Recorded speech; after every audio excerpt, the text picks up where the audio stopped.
The air was crisp that night, the kind of cold that settles into your bones if you sit still for too long. I was deep in the northern wilderness, alone, camping near a rocky outcrop that overlooked a dense stretch of forest.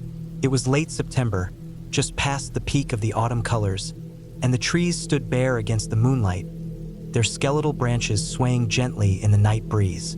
I had hiked nearly 15 miles that day, through thick underbrush and across uneven terrain, my pack feeling heavier with each step. By the time I reached a decent clearing on the shield's rocky surface, I was exhausted. I set up my tent quickly, cooked a simple meal over my small camp stove, and ate in silence, listening to the wind whisper through the trees. There was something deeply satisfying about being so isolated, away from the noise of civilization. The night was utterly silent. No crickets, no rustling leaves, no distant calls of night birds, just the wind and my own breath. It wasn't my first solo camping trip, but something about this place felt different. I shook the thought from my mind, chalking it up to exhaustion and my imagination running wild. I crawled into my tent, zipped up my sleeping bag, and let out a long sigh, finally allowing myself to relax. My eyelids were heavy, my muscles sore. Sleep came quickly, but then something woke me. A crunch. A sharp, deliberate crunch of rock against rock, close to my tent. My eyes shot open. I held my breath, listening. The sound came again, slow and measured. Something was moving nearby. I turned my head slightly, trying to make sense of the noise. Maybe a deer? A moose? Even a bear? But whatever it wasn't moving away. It was getting closer. The crunching footsteps circled my tent, hesitant but unafraid. My heart pounded as I reached for my flashlight. I hesitated, unsure if I wanted to reveal my presence. My fingers gripped the cold metal of the flashlight, my thumb hovering over the switch. Then something brushed against my tent. I flinched, every nerve in my body on edge. The fabric shifted slightly, pressing inward as if something was sniffing or nudging it. My mind raced through possibilities. Was it just the wind? A curious animal? Another brush, then another. I could hear the soft huffs of breath just outside, the faint scraping of claws against rock. My skin crawled. I forced myself to stay still, trying to control my breathing. And then, against every ounce of common sense, curiosity got the best of me. Slowly, so slowly, I reached for the tent's zipper. My hands trembled as I grasped it and inched it down just enough to poke my head out. The sight made my blood run cold. Wolves, a whole pack of them, maybe 6 or 7, standing in the moonlight, their fur glowing silver against the rocky ground. They weren't growling, weren't baring their teeth, just standing there, sniffing at my tent, their yellow eyes catching the light as they turned their heads toward me. I held my breath. My body screamed at me to duck back inside, but I was frozen. The largest of the wolves, likely the alpha, stood closest, only a few feet away. Its nose twitched as it studied me. Then, just as easily as they had appeared, the wolves seemed to lose interest. They turned their heads back to the ground, sniffing, moving in slow, deliberate circles around my campsite. My heart hammered in my chest. I knew that running was the worst thing I could do. I also knew that making sudden movements might draw their attention again. Carefully, inch by inch, I withdrew my head back into the tent and zipped it up as quietly as I could. I buried myself in my sleeping bag, every muscle in my body tense. My mind raced through everything I knew about wolves. Most attacks on humans were rare, but a pack this large? If they wanted to, they could tear through the thin nylon of my tent in seconds. I squeezed my eyes shut, praying that they'd lose interest and leave. Minutes passed, then an hour. The sounds outside continued. More sniffing, the soft padding of paws against stone, the occasional chuff of breath. I barely moved, too afraid to make a sound. My body ached from the stiffness of holding myself still for so long. Eventually, the sounds started to fade. The crunching moved farther away. The night air felt colder, as if the presence of the wolves had brought an unnatural warmth that was now gone. I waited another hour before I dared to move. I unzipped the tent just a fraction, enough to peek outside. The clearing was empty. The wolves were gone. I barely slept after that. Every tiny noise made me flinch. Every gust of wind felt like another presence moving outside. But morning eventually came, and when the first light of dawn touched the rocky terrain, I finally let out a breath I didn't realize I had been holding. I stepped outside, my legs shaky. My camp was undisturbed, except for the prints. Dozens of them, circling my tent, overlapping each other in a chaotic pattern. I crouched down, tracing the indentations in the dirt with my fingers. The wolves had lingered for a long time. Why? What had they been looking for? I never got an answer. I packed up my gear as fast as I could and started the long hike back. My legs burned with every step, my body still tense from the night before. I never returned to that part of the wilderness again. And to this day, I still wonder, were they just curious? Or was I being watched for an entirely different reason?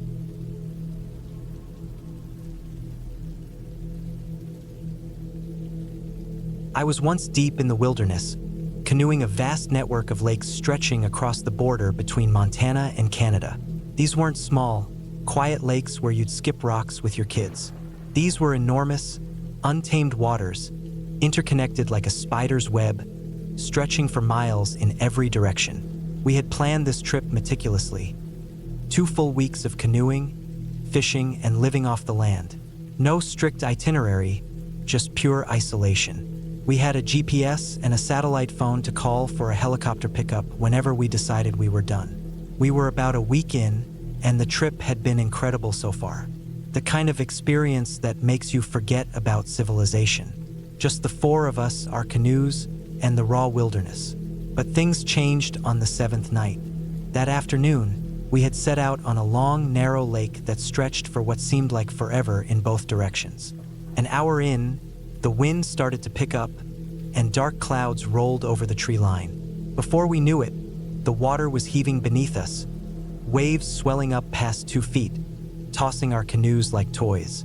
This was no place to be in open water. We spotted a small clearing on the shoreline and paddled like hell toward it, barely making it before the storm hit full force. The rain came down in sheets. We rushed to set up camp, hands shaking from the cold and exhaustion. By the time we got our tents up and secured, we were drenched, but at least we had shelter. The night was a mess of howling wind, pounding rain, and distant thunder that rattled the earth. But by morning, the storm had passed. The lake was calm again, as if nothing had happened. We were eager to move on, but before packing up, we decided to explore a bit. Maybe find a good fishing spot, stretch our legs. We followed the shoreline about 200 feet from our campsite and stumbled across something we never expected. Another campsite. But it was a disaster. First, it looked like some irresponsible campers had just trashed the place. Garbage was scattered everywhere. A tent lay collapsed, its fabric torn in long, jagged slashes. Clothes were strewn across the ground, packs overturned, belongings scattered like someone had left in a hurry. It was unsettling. But the more we looked, the more wrong it seemed. For one, the food bag was still hoisted high in a tree, a good 30 feet up, but it had been ripped open. I've seen bear attacks before, and they usually tear through a camp looking for food. But this, it didn't add up. Bears don't leave food untouched. They don't rip open tents and then ignore the supplies inside. And that was the other thing, everything was still there. Clothes, backpacks, gear, pots, pans, thousands of dollars worth of equipment. But half of it was shredded, destroyed, while the other half was completely untouched. It looked like whoever had been here had run for their lives, leaving everything behind. But where did they go? And why? We called out, listening for any response. Silence. No signs of people. No footprints leading away from the site. Just an abandoned camp that felt wrong in every possible way. After a few hours, we decided to radio it in. Our helicopter crew had no record of anyone else in this area, and they hadn't received any distress calls. That didn't make sense. Even if someone had left in a hurry, they would have needed a way out. There were no roads, no trails, only water and trees for miles. We debated what to do. Should we search the woods? Stay and wait for someone to return? In the end, we did what felt safest. We left. We packed up, got back in our canoes, and moved on. but the excitement was gone. The whole trip felt different after that. The joy of being out in the wilderness had turned into something else. We kept paddling, but nobody spoke much. We didn't even fish. Just a couple of days later, we made the call for our pickup and ended the trip early. I've spent years trying to make sense of it. I've camped all over the country, seen storms, wild animals, accidents. But this was different. It wasn't just the wrecked camp. It was the feeling it left in us, like we had come too close to something we weren't supposed to see. And that's what sticks with me the most, not knowing what we almost found.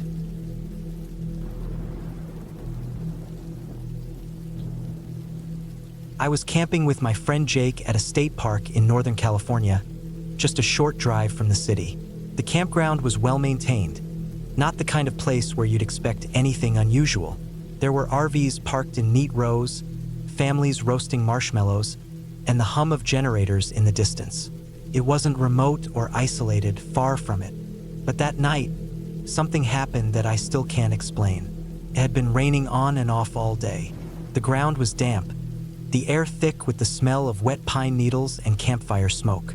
We had set up my tent near the edge of the campground, close to the lake. We weren't far from other campers, but our spot had enough trees around it to feel a little more secluded. As the evening wore on, we retreated into the tent to escape the drizzle, dozing off to the sound of raindrops against the fabric. Sometime in the middle of the night, I woke up. It wasn't from a dream or the need to use the bathroom. It was because of a sound loud, sharp, and unlike anything I had ever heard before. A scream. Not human, but not quite like any animal I could place either.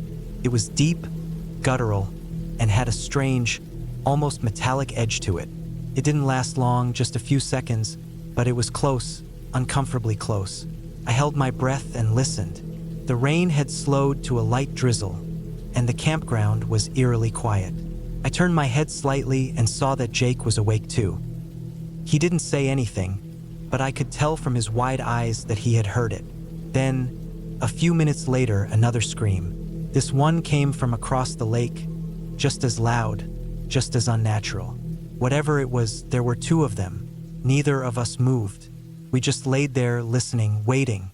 My heart was pounding, and I realized I was gripping my sleeping bag so tightly that my fingers ached. I've been camping for years. I know what a coyote sounds like. I know the bark of a fox, the wail of an owl, the scream of a mountain lion. This wasn't any of those. The closest thing I could compare it to was a cougar, but even then, something was off. And a cougar wouldn't be this close to a busy campground, would it? We stayed still for what felt like an eternity, but nothing else happened. No movement, no more sounds. Eventually, exhaustion won over fear, and I must have dozed off again. When morning came, the campground was oddly subdued. I wasn't the only one who had noticed. The dogs, every single one in the campground, were terrified. Some were still cowering under RVs, tails tucked between their legs. I saw a German shepherd that wouldn't even move when its owner called it. Jake and I didn't say much as we packed up. It wasn't until we were back in the car, leaving the campground behind, that he finally spoke. "You heard it too," he said. It wasn't a question. I nodded. "Yeah." We didn't talk much the rest of the drive. What was there to say? I had no explanation, and I don't think I ever will. I can't prove what we heard, and I don't care if anyone believes me. But I know one thing for certain: whatever made that sound was big, and it wasn't afraid of us. I haven't been back to that campground since.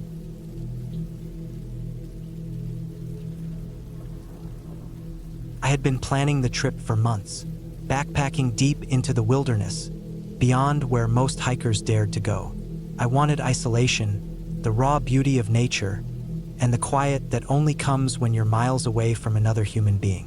My friend Eric and I had mapped out a route through the Ozark Mountains in Wyoming, well outside the popular trails of Yellowstone.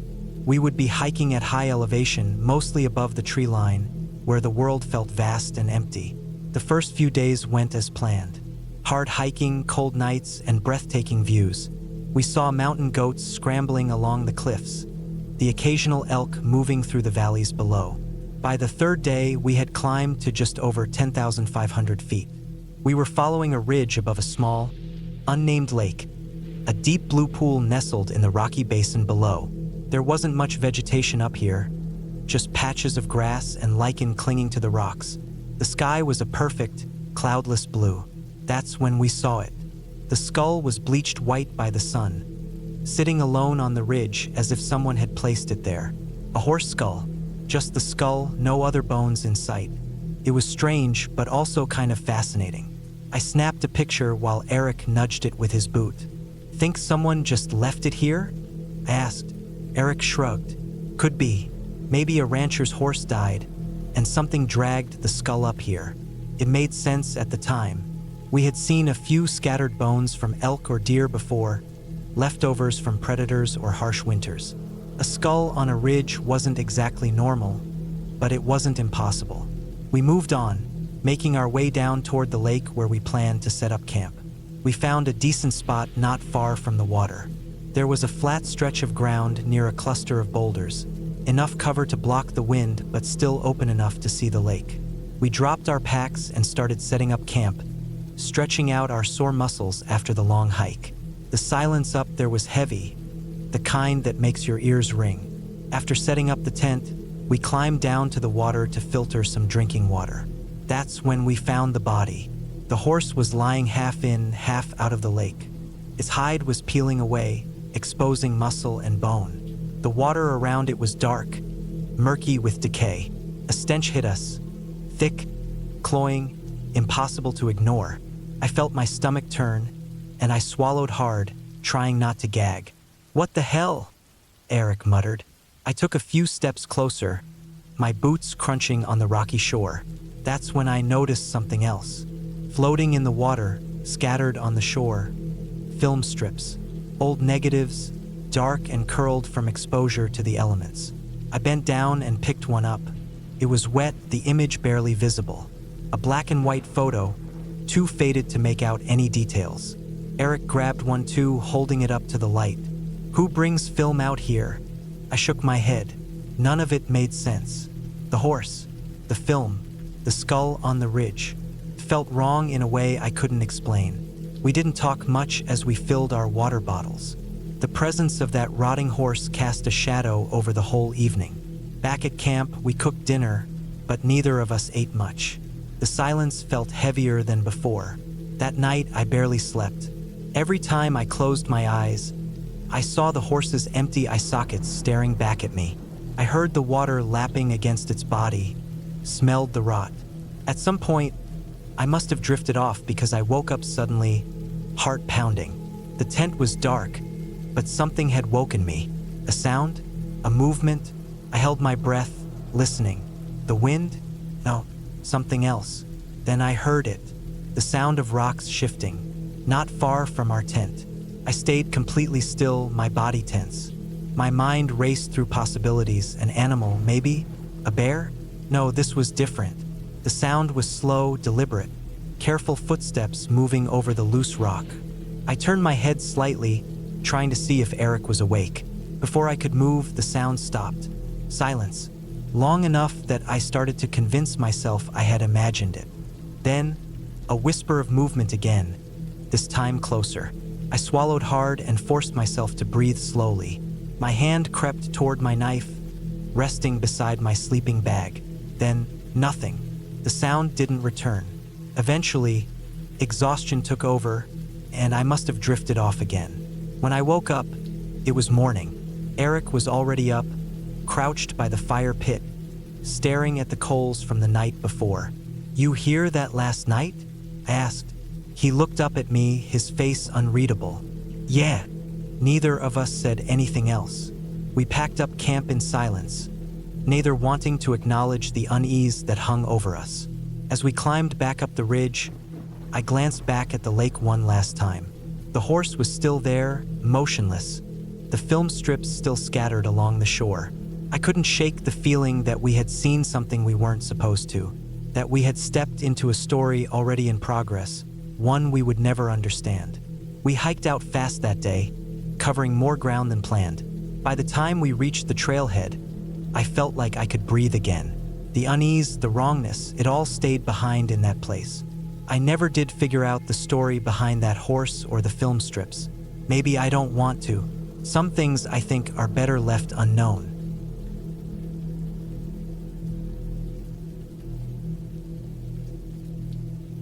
We had been hiking for 3 days in the remote backcountry of Western Australia. It was the summer of 1997, and my best friend, Tom, and I had taken a break from our university studies to explore the wilderness. We were both 21, fit, and eager for adventure. The plan was simple: a 2-week trek through the bush, following old tracks and camping beneath the open sky.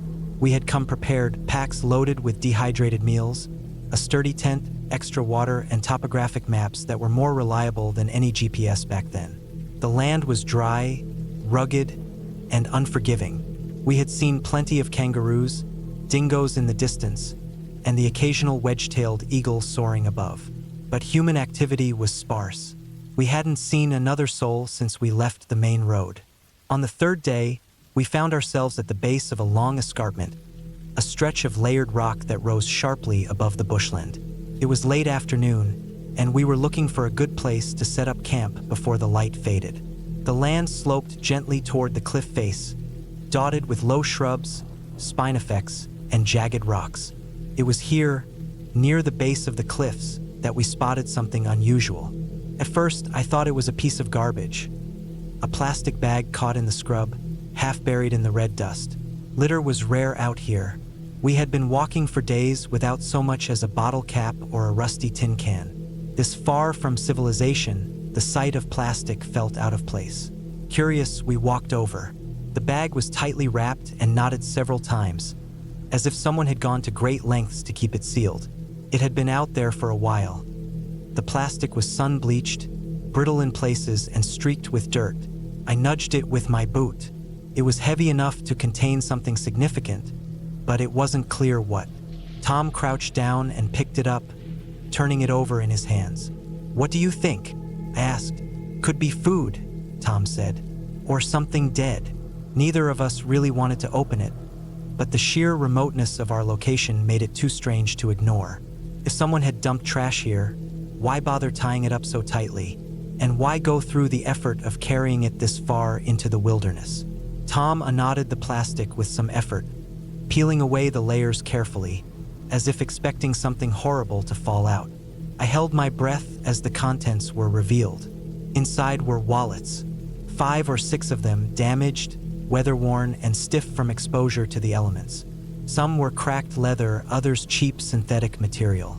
They looked like they had been out here for a long time, but not long enough to be unrecognizable. We exchanged a glance, our earlier curiosity replaced by something heavier, more uneasy.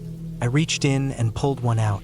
The zipper was rusted shut, but after working it for a moment, I managed to pry it open. Inside were faded cards, a few discolored coins, and nothing else. The ID belonged to a young woman. Her name and photo were barely visible through the worn plastic. She was smiling, a bright, happy, carefree smile. A normal face belonging to a normal person, someone we would have passed by in a university hall or seen at a cafe. The date of birth placed her in her early 20s. Tom was already opening another wallet. It was the same story, another woman around the same age. The cards inside showed different addresses, some from the Northern Territory, one from Queensland, another from Sydney. It took a few minutes to go through all of them, and with each discovery, my stomach tightened. Every single wallet belonged to a woman in her late teens or early 20s. There was no cash, no receipts, no scraps of paper, just IDs and old, damaged bank cards. The realization settled over us like a thick fog. This wasn't a lost and found situation. Someone had put these wallets here on purpose. I stood up, scanning the cliffs, the trees, the expanse of red earth stretching toward the horizon. The landscape had felt vast and freeing just hours ago. Now, it felt oppressive, like it was swallowing us whole. "What do we do?" I asked. "We take them to the cops," Tom said. His voice was steady, but I could tell he was unsettled. "We're too far out to turn back now, but once we hit town, we hand them in." We tied the bag back up and stuffed it into Tom's pack. Neither of us said much after that. That night, we built a fire and ate in silence. Every crack of a branch, every gust of wind through the trees set my nerves on edge. I kept picturing those wallets, the women's faces, the eerie remoteness of where we had found them. For the rest of the hike, the feeling never left me. Every shadow felt longer, every sound sharper. The bush, which had once felt so open and endless, now felt like it was closing in. We spoke about it only once more before we reached the next town. 2 days later, we arrived in a small, dusty settlement with a police station, a modest building with a single officer on duty. We walked in, set the bag down, and explained where we had found it. The officer listened, nodding occasionally. When we were finished, he didn't say much. He just stared at the bag for a long moment before looking up at us. There was something in his eyes, something I couldn't quite place. Not surprise, not confusion, something else. He took our details and told us he'd file a report. That was it. No further questions, no sign of urgency. We left, but the uneasy feeling stayed with me. I never heard anything back. Maybe it was nothing. Maybe it was just a coincidence. But even now, years later, I still think about those wallets, about the women they belonged to, about the plastic bag tied up so tightly, waiting for someone to find it, and about that look in the officer's eyes, like he already knew what we were going to say before we even said it.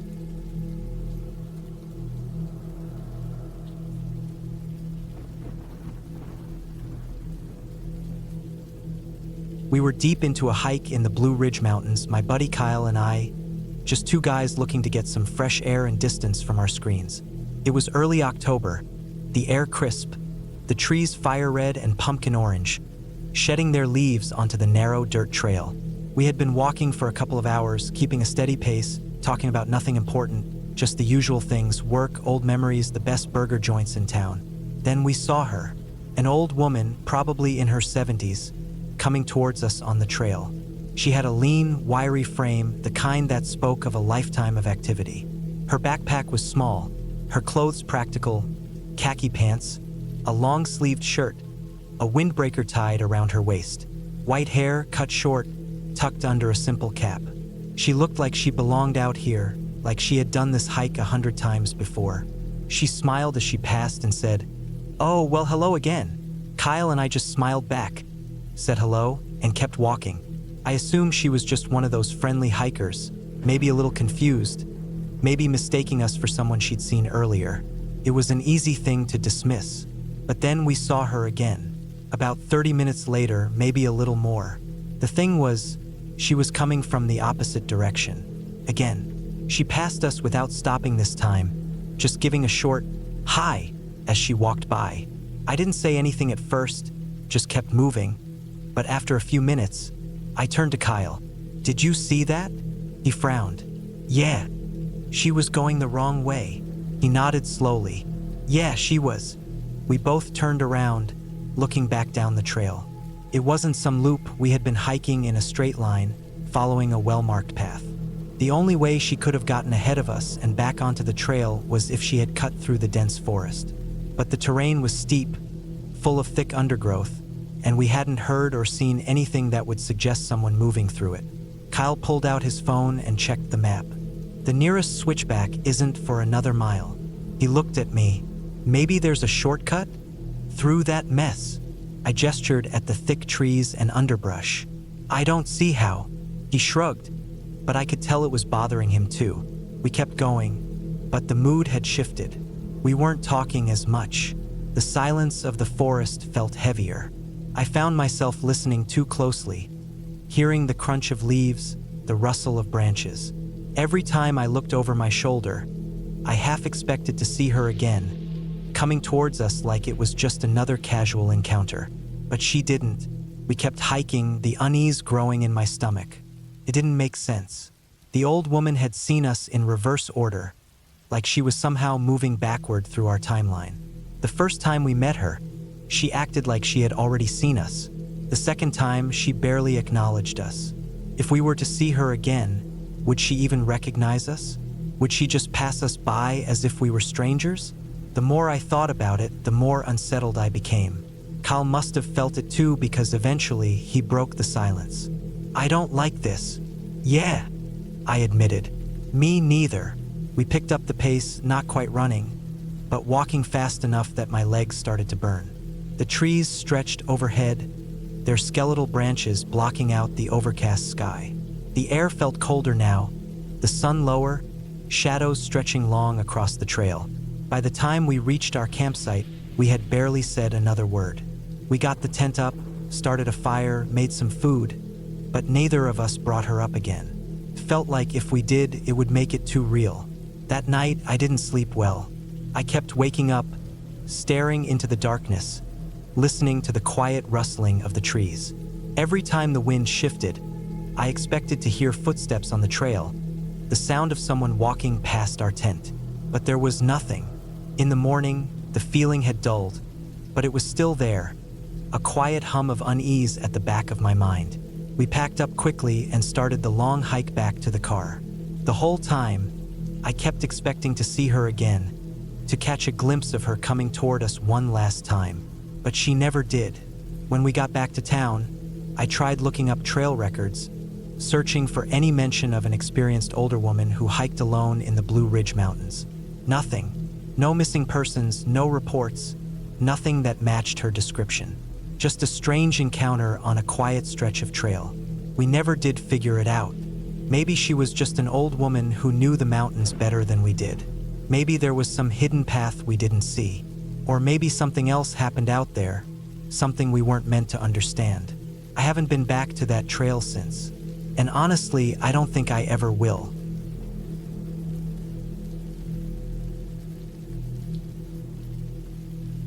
I've spent a lot of time backpacking and camping all across the US, often with my younger brother, Lucas. We've seen some strange things over the years, things that made our skin crawl, things we still don't have an explanation for. I don't believe in ghosts, but I do believe there are places humans just aren't meant to be. The first time I really felt that was in 2013, somewhere in West Texas. We had been hiking for days, moving through a patch of wilderness that didn't seem to have seen much human activity in decades. Dry, cracked dirt underfoot, gnarled trees reaching toward a cloudless sky. We carried enough supplies to last, but water was always a concern. That's how we ended up stumbling into that place, a ghost town of sorts, but not the kind you see in old Western movies. It wasn't even a real town, more like a cluster of rusted-out trailers, some toppled over, others still standing but barely. There were maybe 6 or 7 in total, arranged haphazardly, as if someone had just decided this was a good place to stop and never bothered to move on. Most were missing doors, windows shattered. The desert had been trying to reclaim the place, sand piling into the corners, weeds creeping through cracks in the metal. We were too thirsty to care about how strange it was. We had a rule: always check abandoned places for water first. Sometimes you get lucky and find an old rain barrel or a half-buried cooler. Lucas found a rusted-out sink with a pipe still attached. He twisted the knob and somehow water dribbled out. Brown at first, then clear. Smelled like metal but looked fine. "I wouldn't," I muttered, but we both knew we'd drink it anyway. Lucas filled his bottle, and I turned toward the nearest trailer. I don't know why. Something about it made my stomach tighten, but I stepped closer anyway. The door was missing, and inside the place was trashed. Furniture overturned, clothes scattered across the floor. But what got me was the smell. Something sour, something rotting. Lucas stepped up behind me. "What the hell is that?" I didn't answer. I just pointed. There, in the corner, was a mattress. Not old and broken down like everything else, but new. Or at least newer. No dust, no sand. And next to it, a backpack. It looked like mine.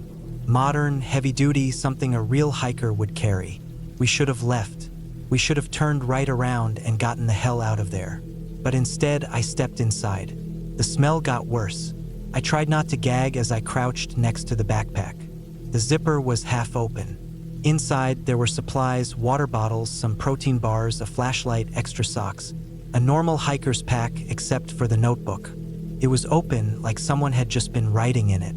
The ink was smudged, but I could make out some words. "Don't leave the path. Don't let them see you. Stay quiet. Don't drink the water." My mouth went dry. "Lucas," I said, standing up. "We need to go." He was already backing up. He must have seen something I hadn't. His face was pale, his eyes locked on something outside the trailer. I turned, following his gaze. There were footprints in the sand, fresh, leading away from the trailer toward the trees. We didn't stick around to see who made them.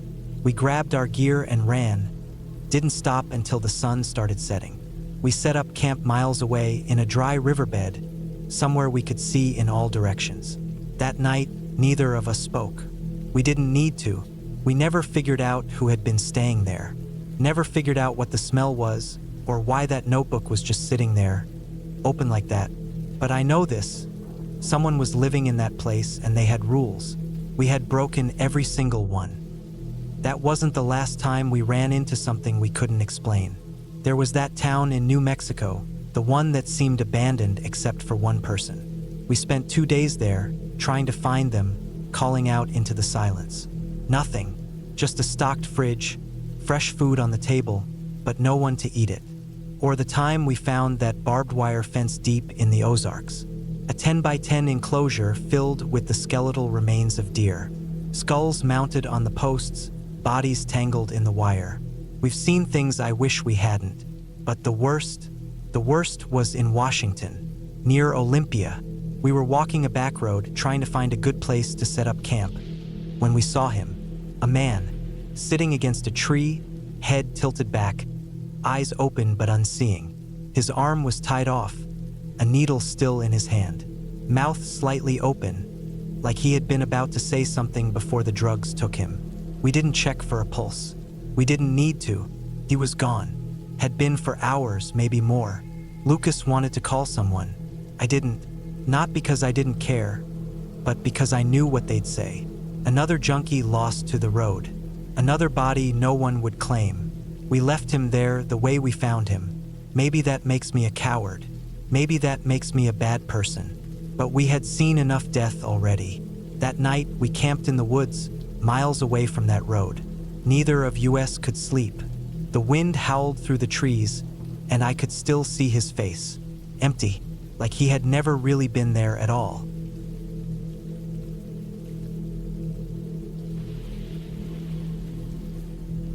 I used to walk at the forest preserve before work every morning. It was my ritual, my way to clear my mind before the long day ahead. I liked the quiet. The air always smelled like damp earth and pine, and the only sounds were the rustling leaves, chirping birds, and the occasional distant hum of a passing car. I had been doing it for years without incident, and I never felt unsafe. But that changed one morning in the fall of 2019. It was still dark when I pulled into the small gravel parking lot. The sun wouldn't be up for another 30 minutes, but I always started my walk early to make it back in time for work. The air was crisp, the kind that made my breath visible in little white clouds. I zipped up my jacket and stepped onto the familiar dirt trail, my feet crunching softly against fallen leaves. The trail wound through the woods, weaving between tall trees that swayed gently in the early morning breeze. I walked at a steady pace, listening to the distant hoot of an owl. I felt safe. This was my place, my routine. Then I saw him. At first, he was just a shape in the distance, barely more than a shadow against the dim morning light. A man walking in the same direction as me but farther back.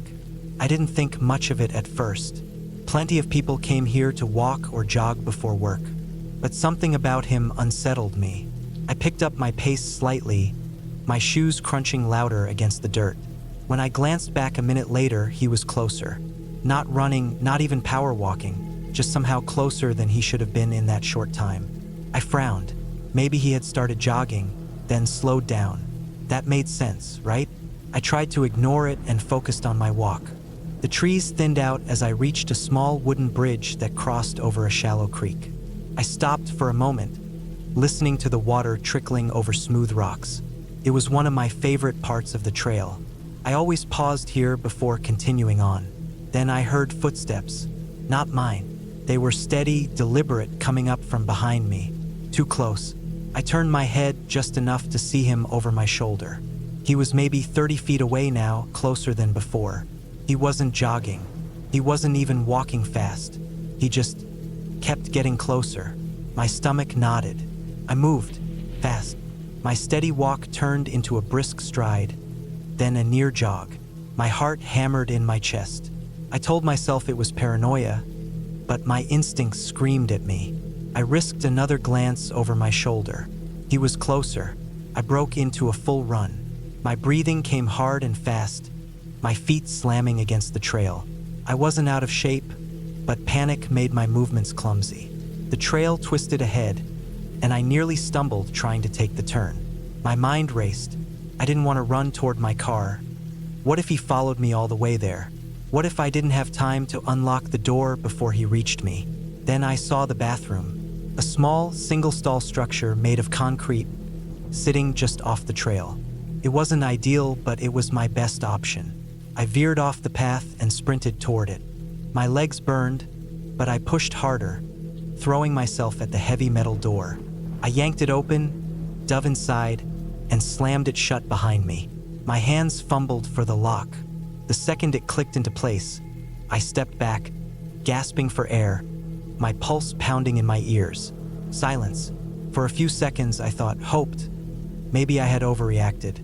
Maybe he wasn't even following me. Maybe he had just been another morning walker, heading the same way at an unfortunate pace.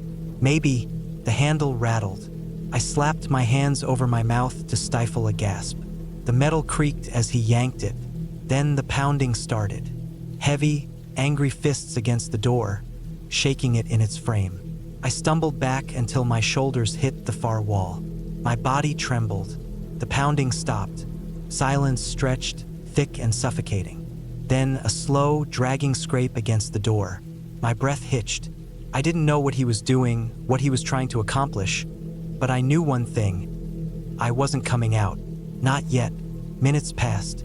Maybe 5, maybe 10. I strained my ears, trying to hear past the wild drumming of my own heartbeat. Nothing. I pressed my ear against the door, listening. Still nothing. I waited longer. My legs ached from standing so rigidly. My breathing slowed. Maybe he was gone. Maybe he had given up. Then I heard footsteps outside. Different footsteps. Lighter, quicker. A voice. A man, but not the same one. "Hello." I hesitated. Then, voice shaking, answered, "Yes, someone." Someone was trying to get in. Silence. Then, "Are you okay?" I swallowed hard. I think so." Cautiously, I unlocked the door and cracked it open. A jogger stood a few feet away, concern etched across his face. He glanced around. There was a guy standing here when I came around the bend. As soon as he saw me, he bolted into the woods. I stepped out slowly, my knees weak. "Did you see what he looked like?" The jogger shook his head. "Just a dark jacket, jeans." He was moving too fast. We stood there for a moment, both scanning the tree line. Nothing, just the rustling leaves in the wind. I shuddered. "Thank you," I whispered. "Want me to walk you to your car?" I nodded. The walk back felt longer than it should have. Every shadow between the trees made my skin crawl. When we reached the parking lot, I unlocked my car with shaking hands and climbed inside. The jogger waited until I started the engine before giving me a small nod and heading off. I never went back to that trail again. I told myself I wouldn't let one bad experience ruin something I loved. But the truth was, the feeling never left me. That sickening dread, the way he kept getting closer without ever seeming to move faster. The way he knew I was trapped in that bathroom, pounding on the door. And the worst part, they never caught him.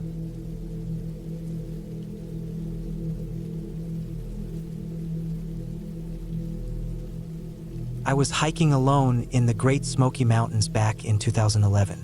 I had just turned 30 and wanted to do something big, something that pushed me past my comfort zone. I had read about this long, rugged trek from the deep forest all the way up to Klingman's Dome, and it sounded perfect. It was supposed to take me about 5 days, give or take, depending on the weather and how fast I moved. Day 1 was perfect. I started in the lowlands, the thick forest around me buzzing with life, birds calling from high above, the scent of damp earth heavy in the air. The trails were clear, the air crisp but not cold, and the whole thing felt like the adventure I'd been looking for. I made good time, covering more ground than I had expected, and by late afternoon, I set up camp near a small stream. The night was quiet, and I fell asleep feeling more at peace than I had in years. Day 2, everything changed. The fog started rolling in early that morning, thick and white, cutting off my visibility to barely a few feet. I wasn't too worried at first. I had my GPS, my map, and my compass. As long as I kept following the ridgeline and moving steadily uphill, I'd eventually get where I was going. But as the day wore on, the fog didn't lift. If anything, it got worse. It clung to me, soaking through my clothes, muffling the sounds of the forest until everything felt eerily silent. By mid-afternoon, I started feeling uneasy. I could hear water running somewhere nearby, which meant I was still following the stream uphill. But I hadn't seen any of the landmarks I had expected to pass.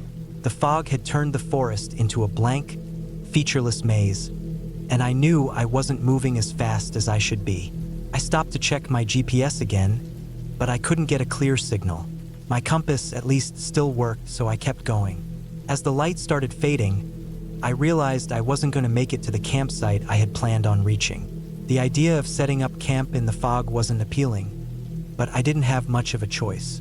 I came across a small clearing, barely big enough for my tent, and decided to call it a night. The air felt heavy, almost pressing down on me, and the silence was unsettling. I ate a quick meal, crawled into my sleeping bag, and tried to ignore the way my gut was twisting with unease. Sometime in the middle of the night, I woke up. First, I wasn't sure why. Then I heard it, a slow, deep breathing, a wet, ragged inhale, followed by a long, wheezing exhale. It wasn't human. It wasn't even close. I lay there, frozen, listening. The sound was coming from right outside my tent, maybe 5 feet away. I reached for my flashlight with shaking hands, barely breathing. My fingers fumbled with the zipper of the tent, moving as quietly as I could. I pulled it open just a crack and stuck the flashlight out, flicking it on. Nothing, just fog. Thick, soupy darkness. But the breathing hadn't stopped. It was closer now. I turned the flashlight toward the sound, and my heart nearly stopped. There, barely 6 feet away, was a massive shape, looming in the mist. For a split second, my mind refused to make sense of what I was seeing. All I could process was the size, bigger than me, bigger than any human. Then the light caught its features. A Roosevelt elk, a massive bull, its dark eyes wide with confusion, nostrils flaring as it let out another deep, rattling breath. I exhaled sharply, my hands still trembling. The elk must have gotten lost in the fog, just like I had. I didn't move, didn't even breathe as I watched it stand there, trying to decide what I was. Then, all at once, it bolted. It turned too fast, its massive antlers catching a low-hanging branch. With a sickening crack, it slammed into a tree and collapsed in a heap. I stayed frozen, listening. Minutes passed. Then, slowly, I heard a groan, followed by the sound of movement.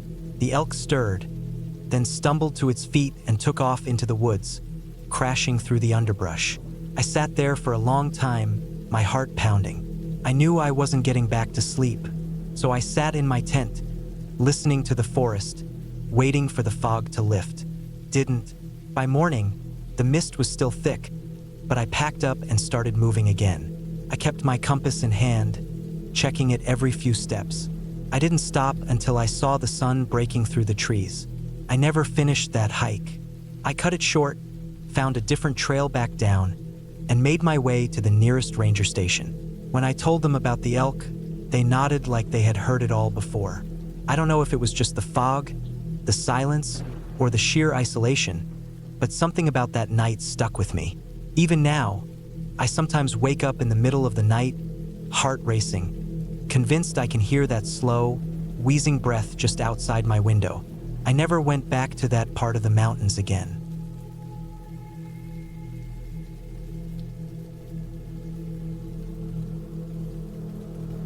I was backpacking in Vermont, deep in Green Mountain National Forest. It was the summer of 2019, and I had taken a week off work to do some hiking and camping with a couple of buddies, Mike and Ryan. We were all in our late 20s, experienced enough in the outdoors to handle ourselves, but not so seasoned that we didn't get a little spooked in the deep woods at night. Our destination for the night was a campsite near a place called Red Falls, a beautiful but relatively unknown spot. It was an easy hike, nothing too strenuous, and we made good time. The air was thick with the scent of pine and damp earth, and the sound of rushing water from a nearby creek followed us as we made our way along the trail. We got to the site in the early evening, set up camp, and started a fire.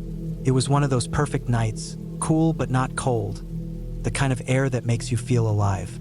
After dinner, we sat around, shooting the shit and passing around a flask of whiskey. The fire crackled, casting flickering shadows on the trees. It was peaceful. No cell service, no traffic noise, just us and the wilderness.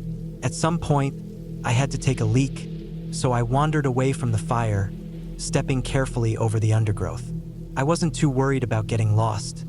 I had my flashlight, and our camp was close enough that I could still hear Mike and Ryan talking. I went a little further than I probably needed to, just to get some privacy. That's when I saw it. A few yards ahead, in a small clearing, there was a circle etched into the dirt, about 5 feet in diameter. Surrounding the circle were tuning forks, at least a dozen of them, planted straight into the ground, evenly spaced. They stood upright, gleaming slightly in the moonlight. There were no footprints around them, no sign that someone had been there recently, yet they looked deliberately placed, like part of some strange ritual. I felt a weird pressure in my chest, like the air had thickened. The hairs on the back of my neck stood up. It wasn't just eerie, it felt wrong. The kind of wrong that you don't question, you just listen to. I didn't try to touch them, didn't take any pictures, didn't mess with anything. I just turned around and walked, then jogged, then outright ran back to camp. When I got back, I must have looked spooked because Mike asked, "What's up?" "Nothing," I said. "Just thought I heard something." I didn't mention the tuning forks. I don't know why, but something in me said not to. Maybe I didn't want to sound crazy. Maybe I didn't want to admit how unsettled I was. Either way, I let it go. We kept drinking, kept bullshitting, and eventually turned in for the night. Sleep didn't come easy. I kept thinking about that clearing, those forks standing in perfect formation. I knew it had to mean something, but I didn't want to dwell on it. Eventually, exhaustion took over and I drifted off. I woke up sometime in the night. The fire had burned low, just embers now, and the woods were silent, too silent. No wind, no rustling leaves, no insects. That same thick pressure I'd felt earlier settled over me. I listened, barely breathing. Then, from somewhere in the distance, a sound. A pure, ringing note, like a bell but softer, vibrating in the air. It lasted a few seconds, then faded.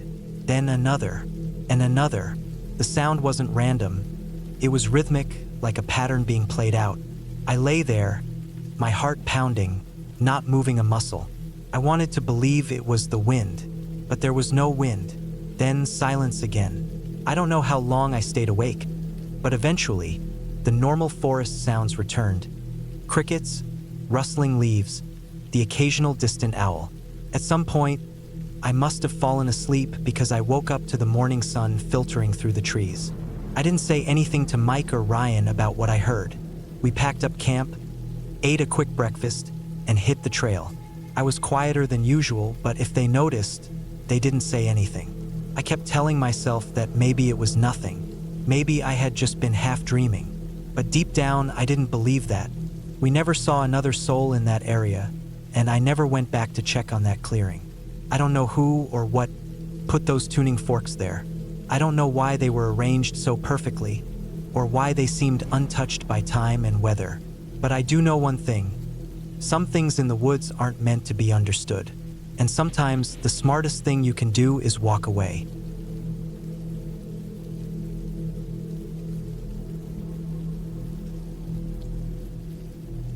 I woke up before dawn, the air thick and humid, clinging to my skin like a damp blanket. It was mid-July, the peak of summer, and I was in the middle of a solo hiking trip in the Smoky Mountains. I had planned this for months. A chance to disconnect from the chaos of work, from screens, from the constant noise of civilization. Just me, the wilderness, and the trail. The plan was simple. Wake up before sunrise, eat a protein bar, and set off before the heat of the day settled in. I had parked near a remote trailhead, one that wasn't well-traveled, hoping for some solitude. The only sounds were the rhythmic hum of cicadas and the distant hoot of an owl finishing up its night shift. As I slung my backpack over my shoulders and started toward the trail, my stomach twisted in a way that immediately made me stop. A deep, urgent gurgling sound followed, and I knew exactly what was happening. "Oh no, not now," I muttered to myself. There's a certain kind of panic that sets in when nature calls in the most inconvenient of places. And this was one of those moments. I looked around, debating my options. Squatting in the woods wasn't ideal. I was still close to the parking lot, and I hadn't checked for poison ivy or God knows what else. Then, through the dim light of my headlamp, I spotted salvation. An old, blue porta potty near the trailhead. I rushed toward it, my gut twisting again in protest. The door creaked as I yanked it open, and the smell hit me instantly. Stale chemical disinfectant mixed with something far worse. But at that moment, I didn't care. I needed to go, badly. I stepped in and shut the door behind me, the plastic walls barely muting the sounds of the early morning forest. The only light came from my headlamp, which I switched off, letting the pre-dawn gloom take over. No need to see more than I had to in here. Business was taken care of quickly. I let out a relieved breath, feeling like I had just dodged disaster. But then came the next issue, finding the toilet paper. I flipped my headlamp back on and scanned the tiny, disgusting space for the roll. That's when I saw it. A spider. A massive, banana yellow spider. Its legs splayed out like a nightmare, clinging to the upper corner of the porta potty. It was easily the size of my palm, maybe bigger. I froze. My breath caught in my throat. I knew enough about spiders to recognize this as an orb weaver, a banana spider. Not deadly, but big. Too big. And I had just disturbed its peace. I needed that toilet paper, but I also needed to not die of a heart attack. Slowly, I reached for the roll, keeping my headlamp locked on the spider, willing it to stay put. But the moment my light hit it directly, the thing freaked out. It started moving, fast, legs flailing. It ran in frantic circles along the plastic wall, reacting in the same sheer panic I was feeling. I tried to stay still, tried to breathe, but my pulse was hammering in my ears. Then, before I could react, the spider launched itself downward and landed between my legs, inside my underwear.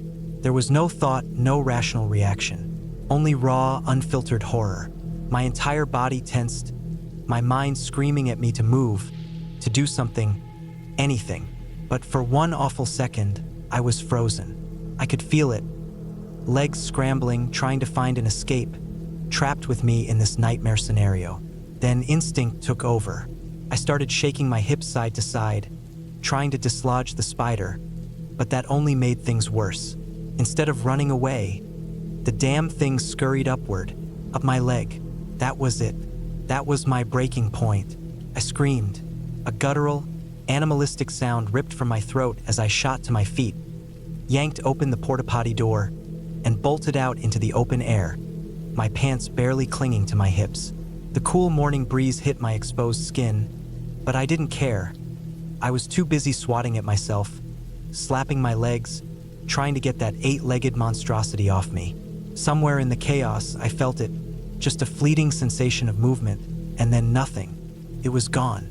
I stumbled to a stop a few feet from the porta potty, panting, heart racing so fast it hurt. My hands frantically patted down my legs, my torso, even my arms, making sure it wasn't clinging to me. But the spider had vanished. Did it fall off when I ran? Did it crawl away in the grass? Was it still on me somewhere, hiding? I had no idea. I stood there for a long moment, my breath coming in heavy, uneven gasps. Slowly, my brain caught up to my body. The forest was quiet again, save for the distant rustling of leaves. My dignity, however, was nowhere to be found. I glanced around, paranoia creeping in. Was there anyone nearby? Had someone witnessed my bare-assed sprint of terror? The thought alone made my face burn. But the parking lot was empty. No headlights, no distant laughter, just me and the indifferent wilderness. After several deep breaths, I forced myself to pull my pants up properly, shaking off the lingering dread. I wasn't going back into that porta potty. Not for toilet paper, not for anything. I took one last look at the blue plastic horror chamber before grabbing my pack and turning toward the trail. Screw it. I'd wipe with leaves if I had to. As I walked, the weight of what had just happened settled in. I had faced something far worse than any bear or snake on the trail, and I had survived. But the worst part, I never did see where that spider went, and that thought would haunt me for the rest of the trip.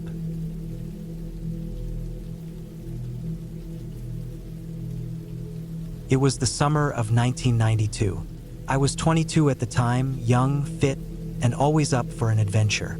My best mate, Steve, and I had been planning a bushwalking trip for weeks, keen to get out of the city and into the wild. We'd picked a spot in the Belanglo State Forest, not far from Sydney, a vast stretch of dense Australian bushland that promised both beauty and isolation. The perfect escape. We packed light, just enough food and water for a couple of days, a tent, and our knives, which we carried more for practicality than protection. We figured we'd spend our time hiking, maybe even finding a good spot to camp under the stars rather than relying on the designated camping areas. It felt like real adventure, the kind where you don't know what's around the next bend. The first day was uneventful. The forest was eerily quiet, the kind of silence that presses on your ears when the wind stops blowing and the birds go still. The tracks were rugged, but we didn't mind. We hiked all day, sweating through our shirts under the relentless summer sun. Late in the afternoon, we decided to venture off-trail. We weren't worried about getting lost. We had a compass, and the road wasn't too far away. Besides, part of the fun of bushwalking was exploring places no one else had been. That's when we found it. It was in a small clearing, slightly hidden by a fallen tree. A strange platform made of rocks, stacked carefully, deliberately. It wasn't something nature had made, it was human. The rocks were arranged in a rough rectangle, about 2 meters long and a meter wide. Some were large, heavy things, too big to have been carried there without effort. Others were smaller, wedged into gaps to keep the structure solid. At first, we thought it was some kind of old Aboriginal site, but there was something off about it. Felt wrong. The air around it was heavy, like the heat had thickened. Flies buzzed lazily, circling something unseen. Steve walked around it, kicking at the dirt. Maybe some hunter built it, he said. A place to gut a kangaroo or something. I shrugged. Maybe, but I didn't believe it. We didn't stay long. There was something about that clearing, that arrangement of stones, that made my skin crawl. Neither of us spoke about it as we moved on. We camped a few kilometers away, by a small creek, cooked up some instant noodles on a gas stove, and pretended we hadn't seen anything strange. I didn't sleep well that night. Every time I closed my eyes, I saw the platform again, the way the rocks had been placed just so, as if they were meant to hold something or someone.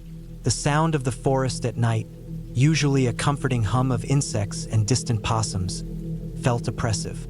Every crack of a twig had me sitting up, heart pounding. I must have dozed off at some point because the next thing I knew, Steve was shaking my shoulder, telling me the sun was up. We hiked back the next morning, retracing our steps to the road. We didn't go past the clearing again. Neither of us suggested it, and I was glad.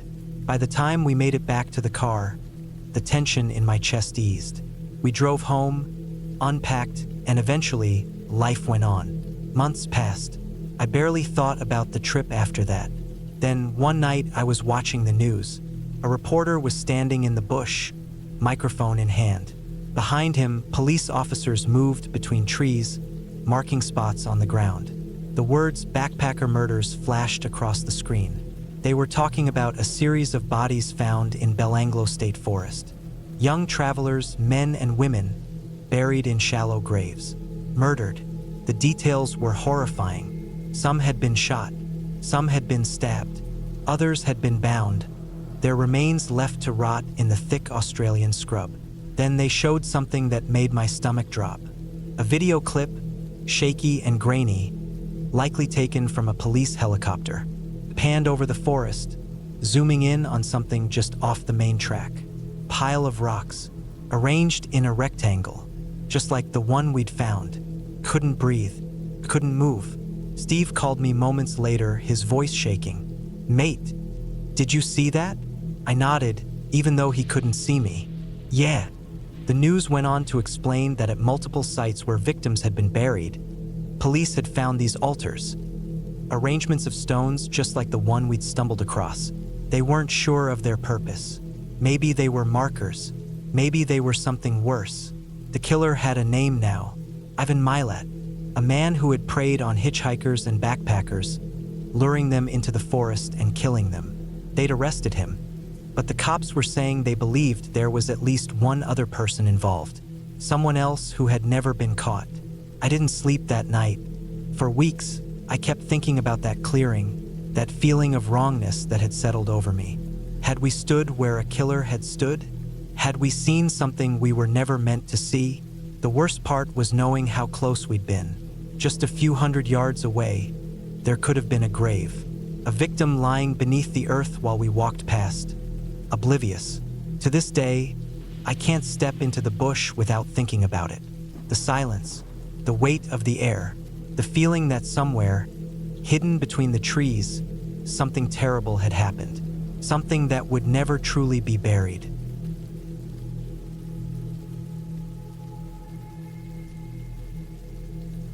Our honeymoon had been perfect so far. My wife, Emily, and I had been married for just a week, and we had decided to spend it on a secluded island off the coast of Indonesia. The beaches were quiet, the water crystal clear, and the food was some of the best we'd ever had. We wanted one last adventure before we left, so we planned a jungle hike. Nothing too extreme, just a few hours through dense forest to a waterfall we'd heard about from one of the locals. We started early in the morning, the air already thick with humidity. The path was barely a trail, just a narrow strip of packed dirt winding through the undergrowth. The deeper we went, the louder the jungle became, a constant hum of insects, birds, and rustling leaves. It was peaceful, even beautiful, but there was always that underlying feeling of being completely alone.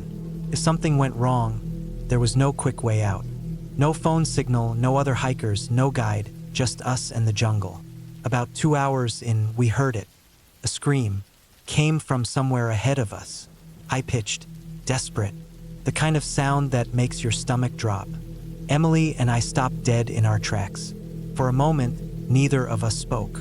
Then, another scream. It was blood-curdling, filled with absolute terror. "We have to help," Emily said, her voice shaky but firm. I nodded. My first thought was that someone had fallen, maybe broken a leg, and was stranded out here alone. Maybe an animal had attacked them. There was no way to know until we found them. We moved quickly, following the sound. The jungle was thick, vines and branches clawing at us as we pushed forward. The heat made it even worse, sweat soaking through my shirt. Every few minutes, another scream echoed through the trees, guiding us closer. It took longer than I expected, probably 20 minutes, before we finally saw him. A man, sitting on the ground in the middle of a small clearing, arms wrapped around his knees, rocking back and forth. His clothes were torn, covered in dirt and sweat. His face was red, streaked with tears. He was gasping for breath, eyes wide, completely out of it. I crouched down, trying to seem as non-threatening as possible. "Hey, mate, are you okay?" No response. He just kept rocking. Emily pulled a water bottle from her pack and held it out. "Here, drink." He stared at it for a moment before snatching it and chugging half in one go, coughing as he did.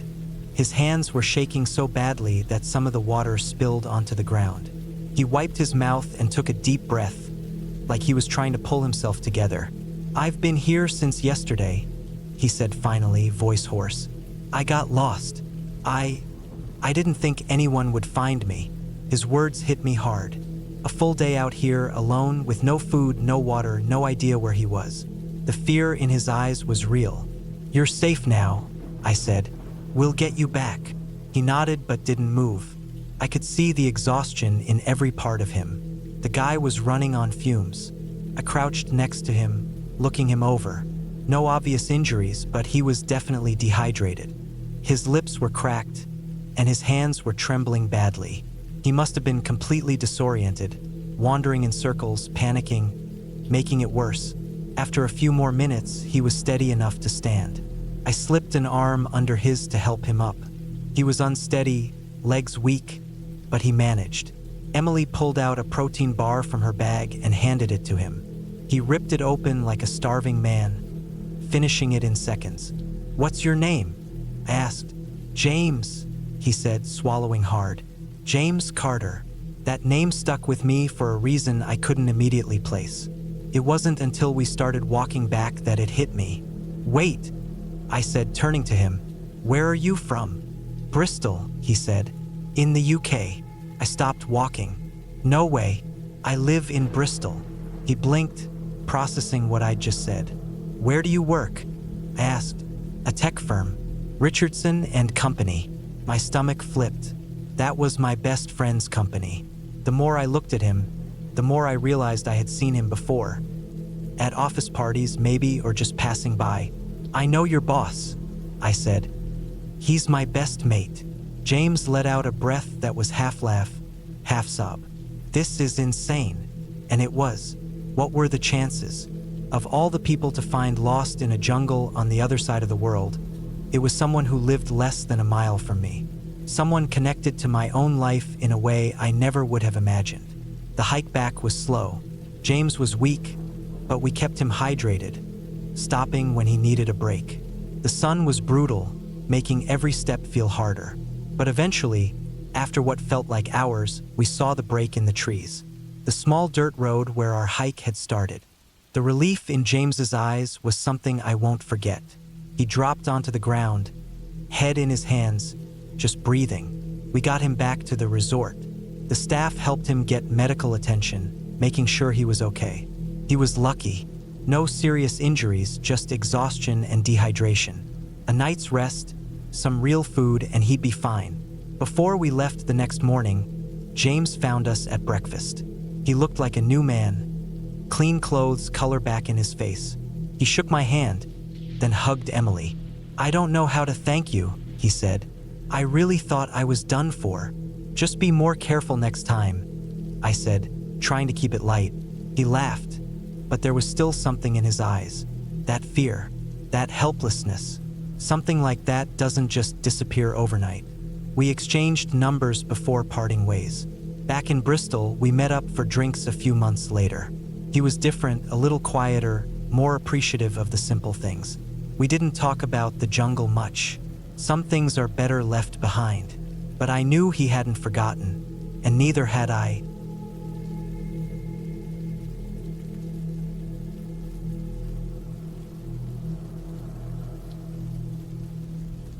I had always been comfortable in the wilderness. I grew up hiking, camping, and hunting. I knew how to move through the backcountry, how to respect nature, and how to stay safe. I'd seen bears at a distance.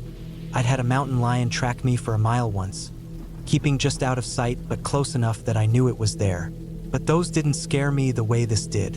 It was 2013, and my friend Chris and I were hiking deep in the hills of southern Oregon. We weren't following a well-traveled trail. This was the type of hiking we loved. No clear paths, no people, just us and the wild. We had been planning the trip for weeks, picking out an area that was remote but not too far from the small town we were staying in. We had topo maps, a GPS, and enough supplies to last a few days. The plan was to move through the hills, covering a few miles each day and camping wherever we found a good spot. We started early, the sun barely above the horizon, when we parked our truck at a turnout along a rough, unpaved road.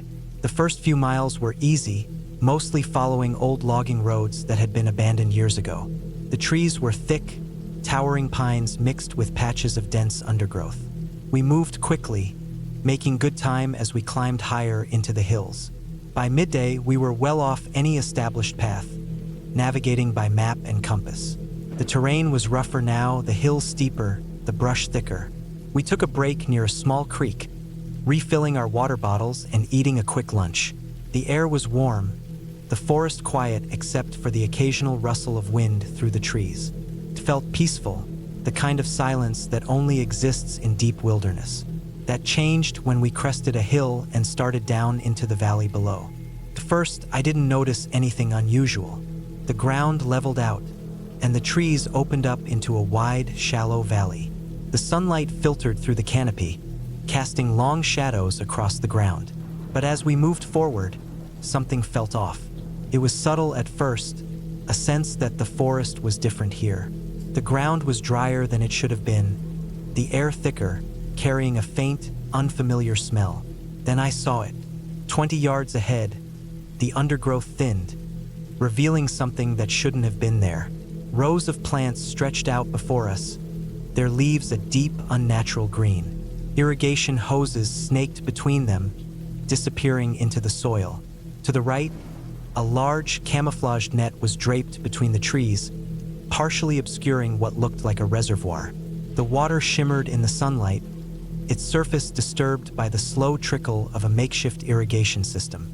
I stopped dead in my tracks, my breath caught in my throat. My brain took a second to catch up, to process what I was seeing. Chris, a step behind me, went rigid. We had walked straight into an illegal grow operation. Panic hit like a physical force. This wasn't just a few plants hidden in the woods. This was massive. Dozens, maybe hundreds of plants spread out in neat rows.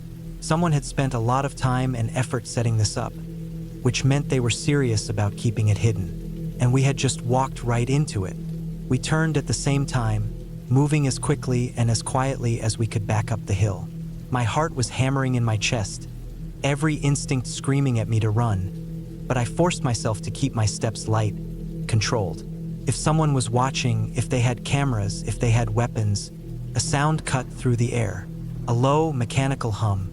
I glanced over my shoulder and saw a small drone hovering above the treetops, its dark shape barely visible against the bright sky. It was moving slowly, scanning, searching. We weren't alone. I grabbed Chris's arm, yanking him to the side, pulling him into the thick brush. We crouched low, our bodies pressed into the dirt. The drone drifted closer, the sound of its rotors buzzing above us. My lungs burned from holding my breath, my fingers digging into the soil. After what felt like an eternity, the drone changed direction, veering away, disappearing beyond the treetops. I didn't wait. I tapped Chris on the shoulder and we moved. We stayed off the main trail, cutting through the undergrowth, making our way up the hill as fast as we dared. Every crack of a twig, every rustle of leaves sent a fresh wave of adrenaline through my system. I kept expecting to hear voices, to see figures emerging from the trees, to feel the impact of a bullet ripping through my back. When we finally reached the top of the hill, we didn't stop. We pushed forward, moving faster now, no longer worrying about noise. We needed to put as much distance as possible between us and that valley. My mind was racing. Whoever was running that operation wasn't some amateur grower with a few plants hidden in the woods. This was organized, professional. And people like that didn't take kindly to trespassers. After what felt like hours, we finally reached the logging road where we had parked. The truck was still there, undisturbed. I half expected to see a group of men waiting for us, guns in hand, but the area was empty. We climbed in, started the engine, and peeled out, kicking up a cloud of dust as we sped down the dirt road.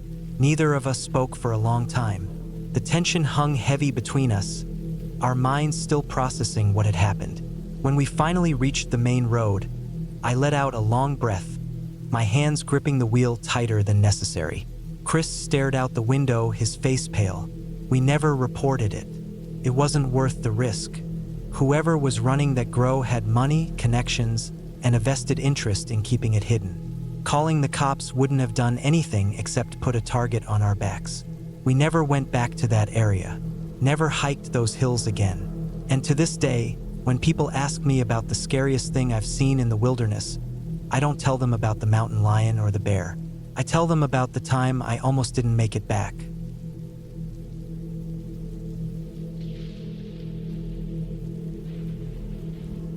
The kids had been begging me for weeks to take them to the old limestone cave a few miles from the house.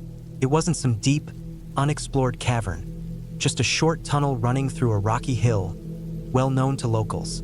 Took about 30 minutes to walk from one end to the other if you took your time, and on weekends it was usually busy with families, hikers, and people looking to cool off in the shade. That morning, the weather was perfect, cool but not cold, with the smell of damp earth from the previous night's rain still hanging in the air. My 3 kids, Emily, 10, Jack, 8, and Ryan, 6, were already in the car before I even finished tying my boots. They were excited. I was looking forward to it too, mostly because it was a simple, safe way to let them burn off energy. We got to the trailhead around 9. The parking lot was empty, which was surprising for a Saturday, but I figured the muddy conditions from the rain had kept people away. The trail itself was a half-mile stretch through thick trees before the cave entrance came into view. A wide, jagged mouth in the rock, dark and damp inside, with the ceiling high enough that you didn't need to crouch except in a few places. I handed each kid a flashlight, clipped my own to my belt, and we stepped inside. The temperature dropped instantly. The kids laughed, their voices bouncing off the stone walls as they aimed their lights at the streaks of minerals running through the limestone. Water dripped from the ceiling, and our footsteps squelched in the mud, but otherwise, it was quiet, peaceful even. About 10 minutes in, we reached a fork. One path curved back toward a small opening on the other side of the hill, the official exit, though it was barely wide enough for an adult to squeeze through. The other path led deeper into the cave but ended in a dead-end chamber. I'd been through both routes before, and I wasn't about to force my kids through a tight exit just to avoid backtracking through the main entrance. The rain had made everything slick, and the last thing I needed was someone twisting an ankle trying to crawl out. "We're turning around," I said, already steering Ryan by the shoulder. "Too muddy. We'll go back the way we came." They didn't argue. I think even Emily, the bravest of the 3, was starting to feel the weight of the dark pressing in. We turned back, our footsteps loud in the confined space. Jack slipped once, cursing under his breath, and I had to grab his arm to keep him from going down. That's when I saw it. About 20 feet ahead, on the right wall, a candle burned. A simple white wax candle, perched on a narrow ledge about 8 feet up. The flickering light cast strange shadows across the rock, and my stomach clenched. That candle had not been there on the way in. I stopped walking. The kids nearly ran into my back. "Dad," Emily whispered. I didn't answer. My first thought was that someone else was in the cave with us. Maybe a hiker who'd come in through the small exit and decided to rest inside. But why light a candle? Why place it that high up? I reached for the flashlight clipped to my belt and switched it to its highest setting, sweeping the beam across the walls and deeper into the tunnel ahead. Nothing. No movement. No sign of anyone at all. A cold feeling crept up my spine. I turned my light toward the muddy ground. There were our footprints, clear and deep from the way in. But there was nothing else. No other prints. No scuffs. No disturbances in the mud. I swallowed hard. "We're leaving," I said, keeping my voice steady. "Now." The kids didn't argue. They could hear the change in my tone. We walked fast, but I kept my steps quiet, listening for anything out of place. The cave felt different now, smaller, the air heavier. I felt exposed, like something was just out of sight, watching. The candle's glow faded behind us, swallowed by the dark. My flashlight's beam trembled slightly in my grip. Then, just before we reached the entrance, I heard it, a soft scrape, like a shoe sliding in mud. Not from in front of us, behind. I didn't turn around. I grabbed Ryan's hand, picked up my pace, and stepped into the daylight. The kids followed, blinking against the sudden brightness. I turned back toward the cave. Nothing, just a gaping, black entrance. I exhaled, but the unease didn't leave. I wasn't about to let my kids see how rattled I was. "Let's go," I said, leading them down the path. "Race you to the car." They bolted ahead, laughing. I stayed behind, walking backward for a few steps, scanning the trees, the rocks, the entrance. Nothing, but the feeling stayed. Someone had been in there. Someone had been watching. I got in the car, locked the doors, and drove home without looking in the rearview mirror.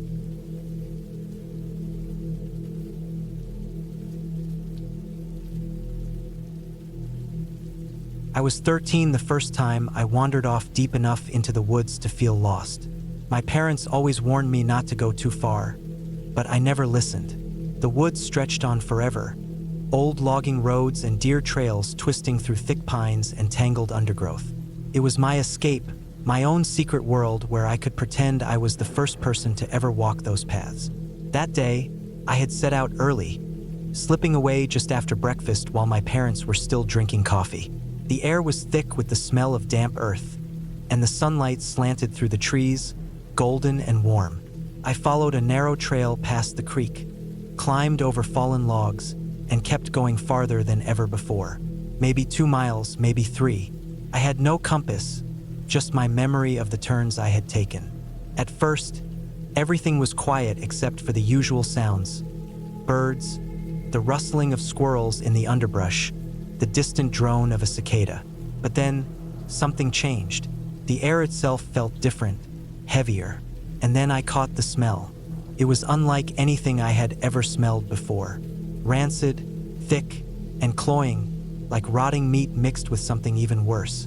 I covered my nose and kept walking, the smell growing stronger with every step. My stomach twisted, my eyes watered. Something was dead. Lots of somethings. I pushed through a patch of low branches and stepped onto a rocky outcrop.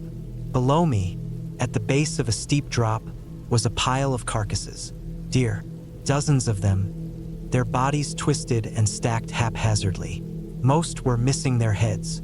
Some had been there for weeks, their flesh blackened and bloated, ribs jutting from loose skin. Others were fresher, still red and wet. Among them were fawns, their small bodies half hidden beneath the mass of decay. I gagged, turning away as bile burned my throat. The smell clung to the back of my nose, thick as smoke. My brain couldn't make sense of what I was seeing. It was like something from a nightmare, a horror movie. But it was real. I crouched behind the outcrop, pressing myself against the cold rock. I had to get away, get home. But then I heard them. The low hum of an engine, the crunch of tires on dirt. Four-wheelers. I barely had time to react.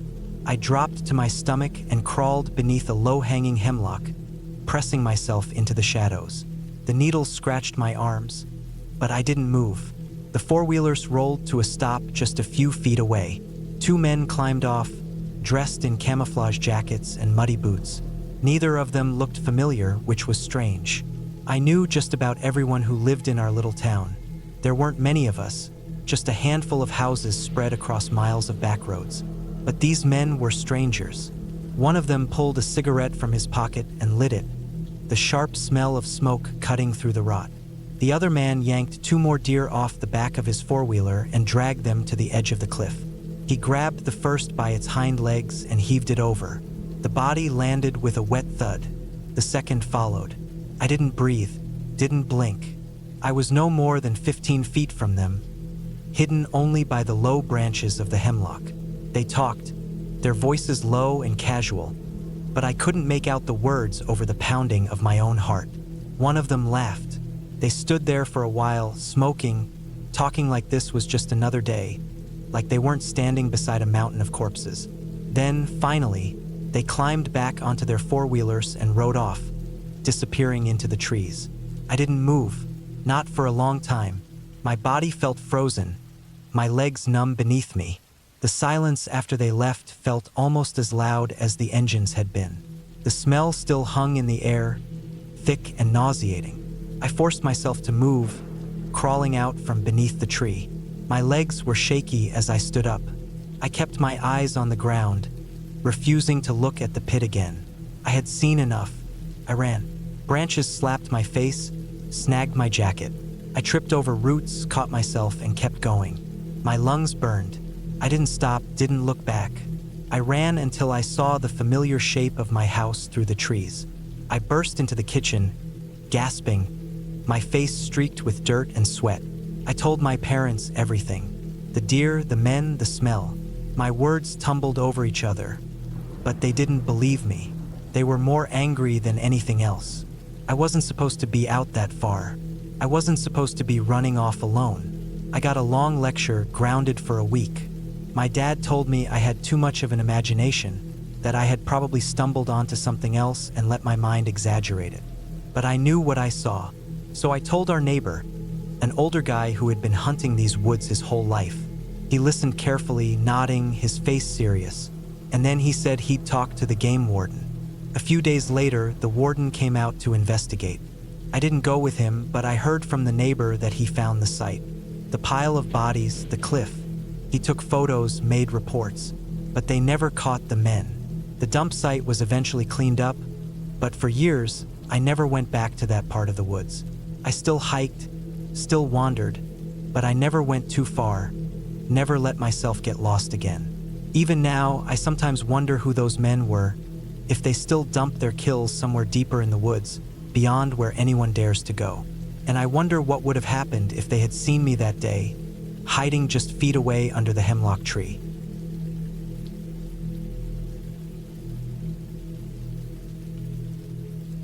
It was the summer of 1998, and I had just turned 15. I spent most of my days outdoors, hiking the old logging trails that ran deep into the forest behind our town.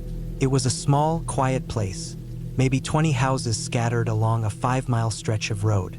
I knew just about everyone, or at least I thought I did. The woods were my escape, a place where I could wander for hours, sometimes getting lost and having to backtrack my way home by memory alone. That day, I pushed farther than I ever had before. The logging roads were rough and overgrown, but I liked the challenge. I climbed fallen trees, crossed shallow creeks, and followed deer paths deeper into the wilderness. It was hot, the air thick with humidity. The smell of pine and damp earth filled my lungs as I walked, my boots crunching on the dry leaves and twigs beneath me. About 2 or 3 miles in, I noticed the smell. At first, I thought it was a dead raccoon or maybe a coyote that had crawled off to die. But as I kept going, the stench became unbearable. It was a thick, rotten smell that made my stomach churn, the kind of stink that gets into your nose and stays there, clinging to your throat. I followed the scent, curiosity getting the best of me. It led me to a rocky outcrop that overlooked a steep drop-off. Below, the ground was littered with carcasses. Deer, at least 20 or 30 of them, most of them decapitated. Some had been there long enough to bloat and split open. Others were fresh, their bodies still slick with blood. Even worse, some were fawns, their small bodies twisted unnaturally among the rest. Flies swarmed in thick black clouds, their droning buzz filling the silence. The ground was soaked, dark with decay and something else, something worse. I gagged, turning away as bile rose in my throat. My hands were shaking, my legs locked in place. I'd seen dead animals before, roadkill, hunting remains, but nothing like this. This wasn't nature. This was something else. Before I could process it all, I heard the low growl of an engine in the distance. Four-wheelers. Panic gripped me, my heart slamming against my ribs. I ducked instinctively, crouching low behind a thick hemlock tree. The vehicles got closer, the sound bouncing off the trees. A few seconds later, 2 men rolled into view. They were dressed in full camo, their faces covered with baseball caps and sunglasses. They didn't look like anyone I knew. I held my breath, pressing myself into the rough bark of the tree. One of them hopped off his four-wheeler, grabbing something from the back. A deer carcass. He heaved it off like it was nothing and let it slide down the rocky slope, where it landed on top of the others with a sickening thud. The second man did the same. Then they just stood there, lighting cigarettes and talking. I couldn't make out what they were saying over the sound of the flies and my own heartbeat hammering in my ears. I was maybe 15 feet from them, too close. If they turned around, if they decided to take a piss behind the tree I was hiding under, they'd see me. My stomach clenched as I imagined what they'd do if they caught me watching them. I stayed completely still, barely breathing. Minutes passed, though it felt like hours. Eventually, one of them stomped out his cigarette, muttered something to the other, and climbed back onto his four-wheeler. The other followed, and they drove off, the growl of their engines fading into the trees. I didn't move right away. I sat there, listening, making sure they were gone. When I was certain I was alone, I bolted. I ran faster than I ever had in my life, cutting through brush, stumbling over roots and rocks. My legs burned, My lungs felt like they were on fire, but I didn't stop until I was out of the woods, back on the familiar dirt road near my house. I burst through the door, breathless and shaking, and told my parents everything. About the smell, the bodies, the men. They didn't believe me. My dad was pissed that I had gone so far into the woods alone, and my mom just shook her head, saying I was letting my imagination get the best of me.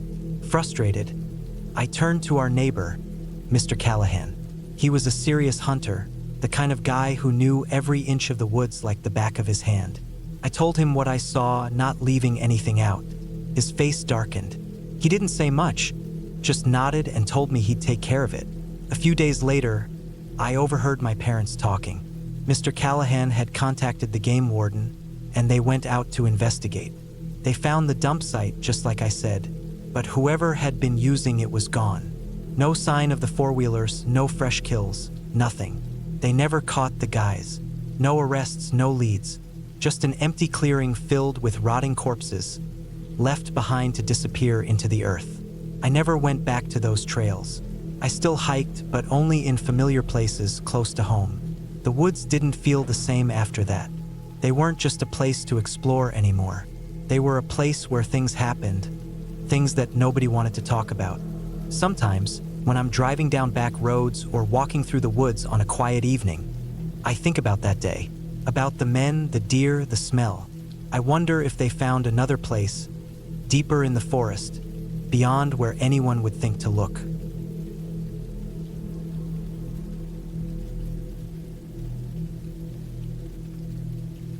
It was the summer of 2013, and I was 21, full of that reckless confidence that comes with being young and in love.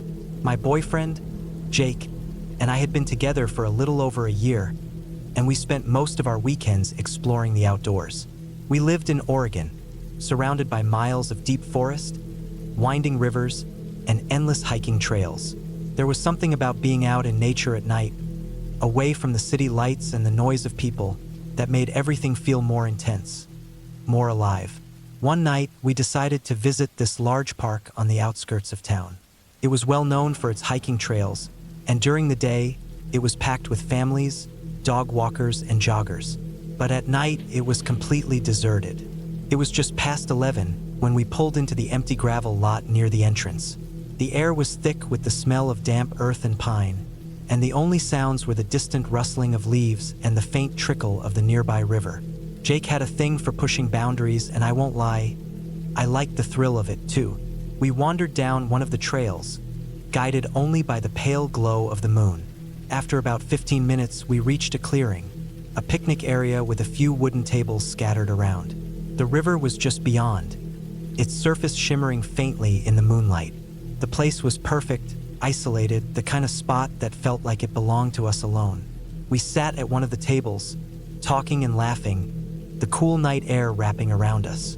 The sound of the river was soothing, a steady backdrop to our quiet conversation. The clearing was peaceful in a way that made the world beyond feel far away, like we were the only two people left on the planet.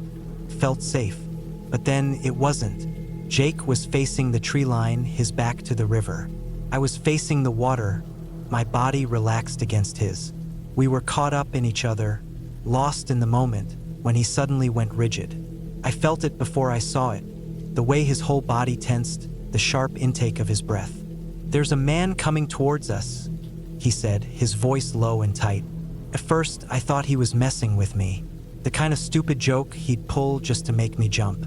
But then I saw his face, his eyes wide and locked on something behind me, his mouth slightly open, like he was frozen mid-thought. I turned my head, following his gaze, and that's when I saw it. A white t-shirt. That was the first thing I registered, stark against the solid black of the trees. Then the movement, someone walking, fast, straight towards us. Not running, not hesitating. Just a steady, determined stride. My body reacted before my brain could catch up. I shoved off the table. My breath caught somewhere between a gasp and a scream. I bolted.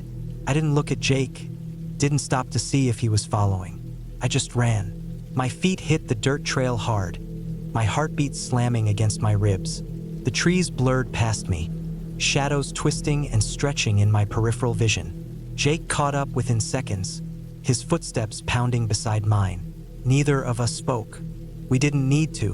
We just ran. The image of that white t-shirt burned into our minds. The parking lot felt impossibly far away, every step stretching the distance between us and safety. The night air felt heavier, thicker, like it was pushing against us. My lungs burned, my legs ached, but I didn't dare slow down. I didn't look back. Couldn't. By the time we reached the car, my hands were shaking so badly I fumbled with the keys.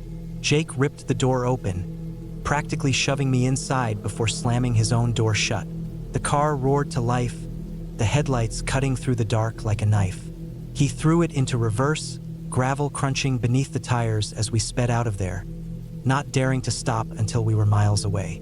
Only then, when we were back on the main road, did I let myself breathe.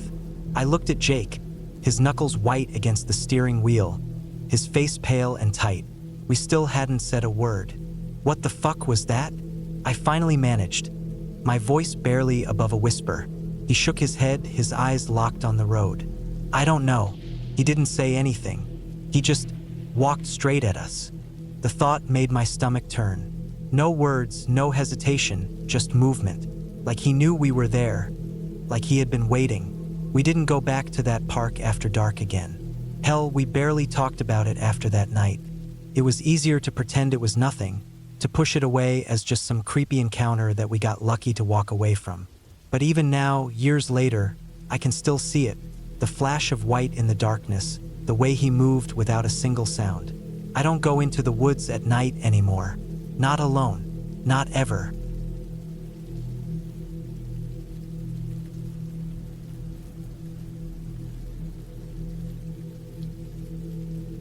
The morning air was thick and humid, the kind of dampness that clings to your skin before the sun has had a chance to burn it away. It was just past 5 in the morning, the world still dark, and I was halfway up a dirt trail in the middle of a dense forest. I'd started early to avoid the midday heat, my headlamp cutting through the heavy darkness as my boots crunched over fallen leaves and damp earth. The only sounds were the distant chirps of waking birds and the occasional rustling of unseen creatures moving in the underbrush. Then it hit me, a deep, gut-twisting cramp that shot through my abdomen like a lightning bolt. I stopped mid-step, one hand clutching my stomach, the other tightening around my trekking pole. Shit, I muttered under my breath, both in frustration and, well, possibly in a very literal sense. I needed to find a bathroom, fast. I turned on my heel and hurried back down the trail, my heart picking up speed, but not from the hike. The pressure in my stomach was undeniable now, and every step sent another wave of urgency through me. I could barely focus on where I was stepping, my headlamp bouncing wildly as I scanned the trees for a solution. Any solution. I was mentally preparing for the worst, finding a quiet patch of earth and making do. But then, salvation appeared. A porta potty. It sat alone near the trailhead, its blue plastic walls barely visible in the dim glow of my headlamp. Relief washed over me. It was a miracle. I didn't waste a second. I stumbled forward, yanking open the flimsy door and practically throwing myself inside. The smell hit me immediately. Stale urine and disinfectant mixed with the dampness of the jungle. But at that moment, I couldn't care less. I latched the door behind me, set my trekking pole against the wall, and got to work. The cramped space made it awkward, my knees nearly touching the door, but none of that mattered. What mattered was the sheer relief that washed over me as my body finally obeyed. Minutes passed. The world outside remained silent. I let out a long breath, my heart rate returning to normal. I reached down blindly, feeling around for the toilet paper. That's when I realized my headlamp was off. I flipped it back on, and there it was, a spider, a massive spider.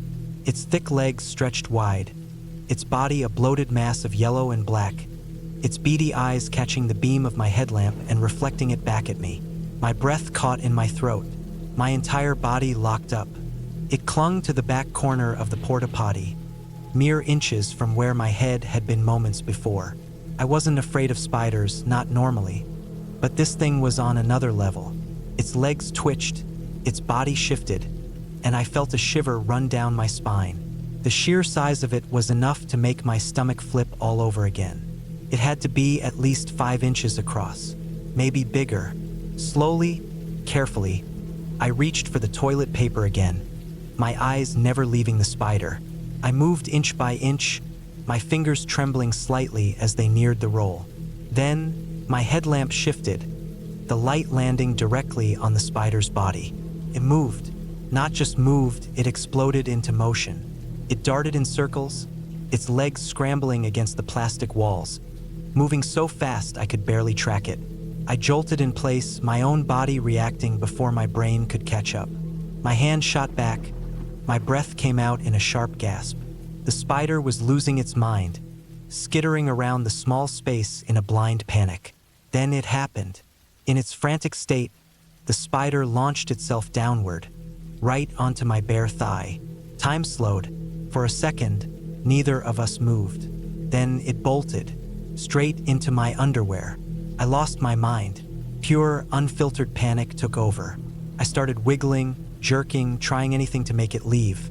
My hands flailed, slapping at my legs, but that only made it worse.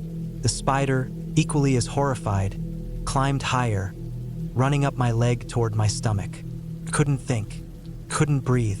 My fight or flight instincts kicked in and flight won. I exploded out of the porta potty, the door slamming open so hard it nearly snapped off its flimsy hinges. My boots hit the ground as I stumbled forward, my pants still tangled around my ankles, my headlamp bobbing wildly as I flailed and stomped, screaming like a lunatic. I felt it, the legs, the weight of it as it scrambled over my skin. I twisted, swatted, danced like a man on fire. And then, nothing. The weight was gone. I froze, my breath ragged, my skin crawling with the ghost sensation of those spindly legs. I whipped my head around, searching the ground, the trees, the doorway of the porta potty. The spider was gone. I stood there, panting, sweat dripping down my face, my pants still around my ankles, my dignity in absolute shambles. The jungle around me remained indifferent, the birds still singing, the wind still rustling through the leaves as if nothing had happened. For a long moment, I just stood there, trying to piece myself back together. My brain felt scrambled, my body sore from the sheer force of my panicked movements. Then, slowly, I reached down, pulled up my pants, and took a shaky step away from the porta potty. I never found that spider. Maybe it had launched itself into the trees. Maybe it was still somewhere in that damn porta potty, waiting for its next unsuspecting victim. I didn't care. I wasn't sticking around to find out. With one last glance over my shoulder, I grabbed my trekking pole and walked away, leaving behind nothing but the echo of my own screams and whatever scraps of dignity I might have had left. The hike wasn't over, but I sure as hell wasn't stopping again.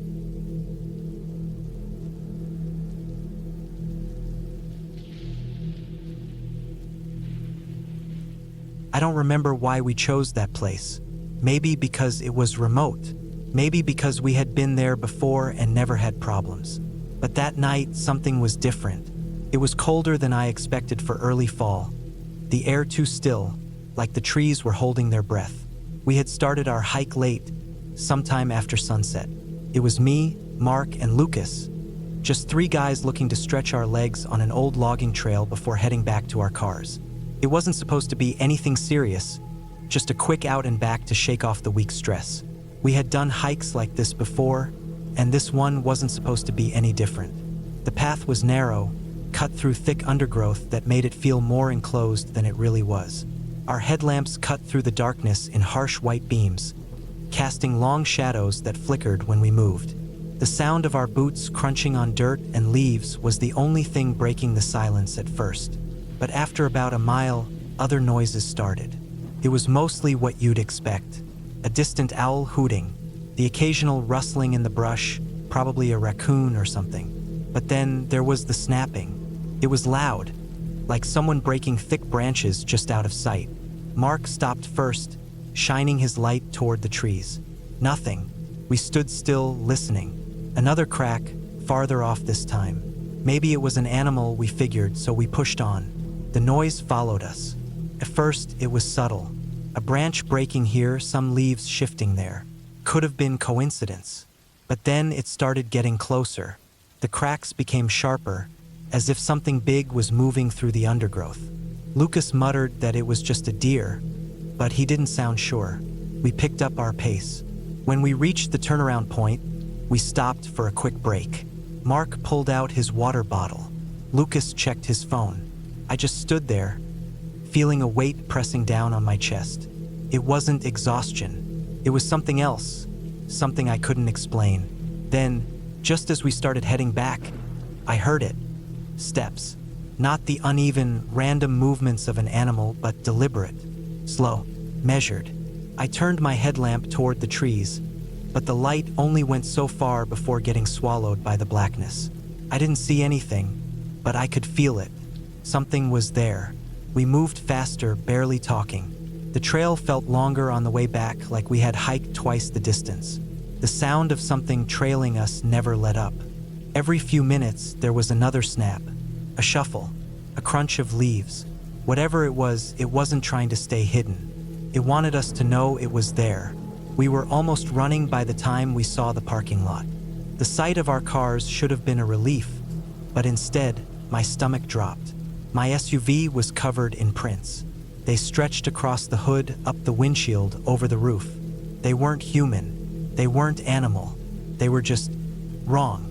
Large, smeared handprints, as if something had dragged its fingers through the dust. Some looked like paws, but too big, the shape off somehow.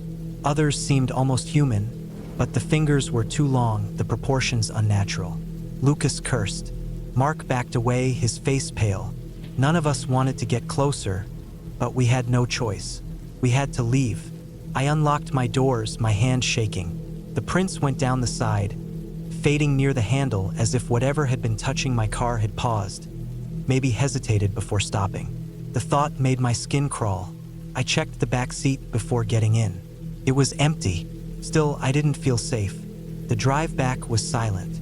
I kept checking the rearview mirror, expecting to see something in the darkness behind us. But there was nothing, just the empty road and the trees lining both sides, stretching into the night. We never figured out what made those prints. Maybe it was a prank. Maybe someone was trying to scare us. But if that was the case, they never came forward. They never laughed about it or told us we had fallen for their joke.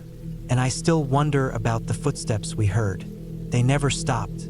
They never changed pace. They just followed steady all the way back to the cars. I don't hike at night anymore.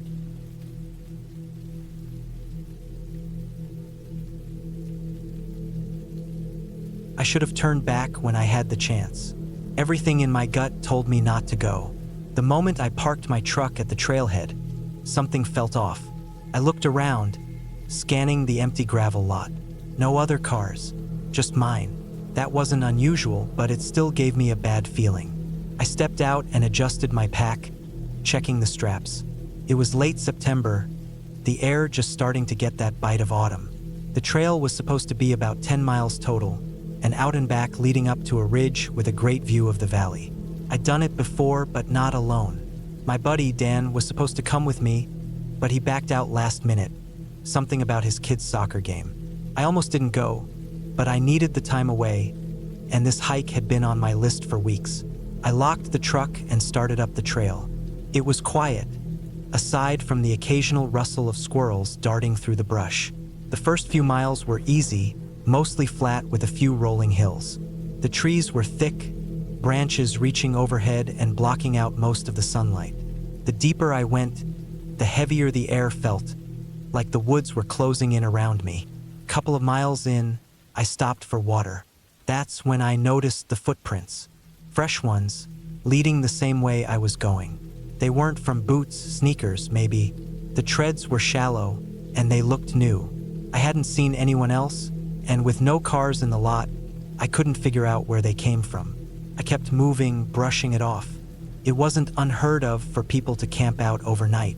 Maybe someone had come in before me and was still up ahead. But as I hiked, that feeling of being watched crept up my spine. I stopped every so often, listening. Nothing. just the occasional wind pushing through the trees. Then, about 4 miles in, I saw something that made my stomach drop. A crumpled pack off to the side of the trail. It was old, weathered, covered in dirt. The straps were torn, like something had ripped through them. Next to it, a jacket, half buried under leaves. I bent down, hesitating before picking it up. The jacket was stiff, like it had been out here for a while. But what made my skin crawl was the dark stain on the sleeve. Dried, faded, blood. I dropped it and stepped back, looking around. The forest was still, too still. I debated turning around. Something about this didn't feel right. But stupidly, I convinced myself it was nothing. Maybe someone lost their gear. Maybe an animal dragged it out here. I didn't want to overthink it. I kept moving. The further I went, the worse the feeling got. Every step felt heavier. Every sound made me whip my head around. It was that gut feeling, the one you can't shake. Then I heard it. A branch snapping. Close. I froze. My breath caught in my throat. Another snap. I turned slowly, scanning the trees. Nothing. Just thick forest in every direction. But I knew I wasn't alone. I walked faster, pushing forward up the trail. My heart pounded. My hands felt clammy. Every instinct screamed at me to run, but I didn't want to make it obvious I was scared. Then, up ahead, the footprints. But they weren't just going forward now. They looped back, fresh, like someone had doubled around. I wasn't following someone. Someone was following me. Panic surged through me. I picked up my pace, practically jogging now. The ridge wasn't far. Maybe another mile. If I could get there, maybe I'd see another hiker, someone else on the trail. Then, from behind me, leaves crunching. Not an animal. Not the wind. Footsteps. I spun around, heart hammering in my chest. Nothing. Just trees. Shadows stretching across the ground as the sun started to dip lower. I wasn't imagining it. I knew what I heard. I pulled the small knife from my pack, gripping it tight. It wasn't much, but it was better than nothing. Then I saw him. A man, standing just off the trail, half hidden behind a tree. He wasn't moving, just watching. My stomach knotted. He was wearing dark clothes, a hood pulled up, face mostly hidden in shadow. But I could see enough. Enough to know he wasn't a lost hiker. He took a step closer. I bolted. I ran faster than I ever had in my life. My legs burned. My breath came in ragged gasps. But I didn't stop. I could hear him behind me, crashing through the underbrush.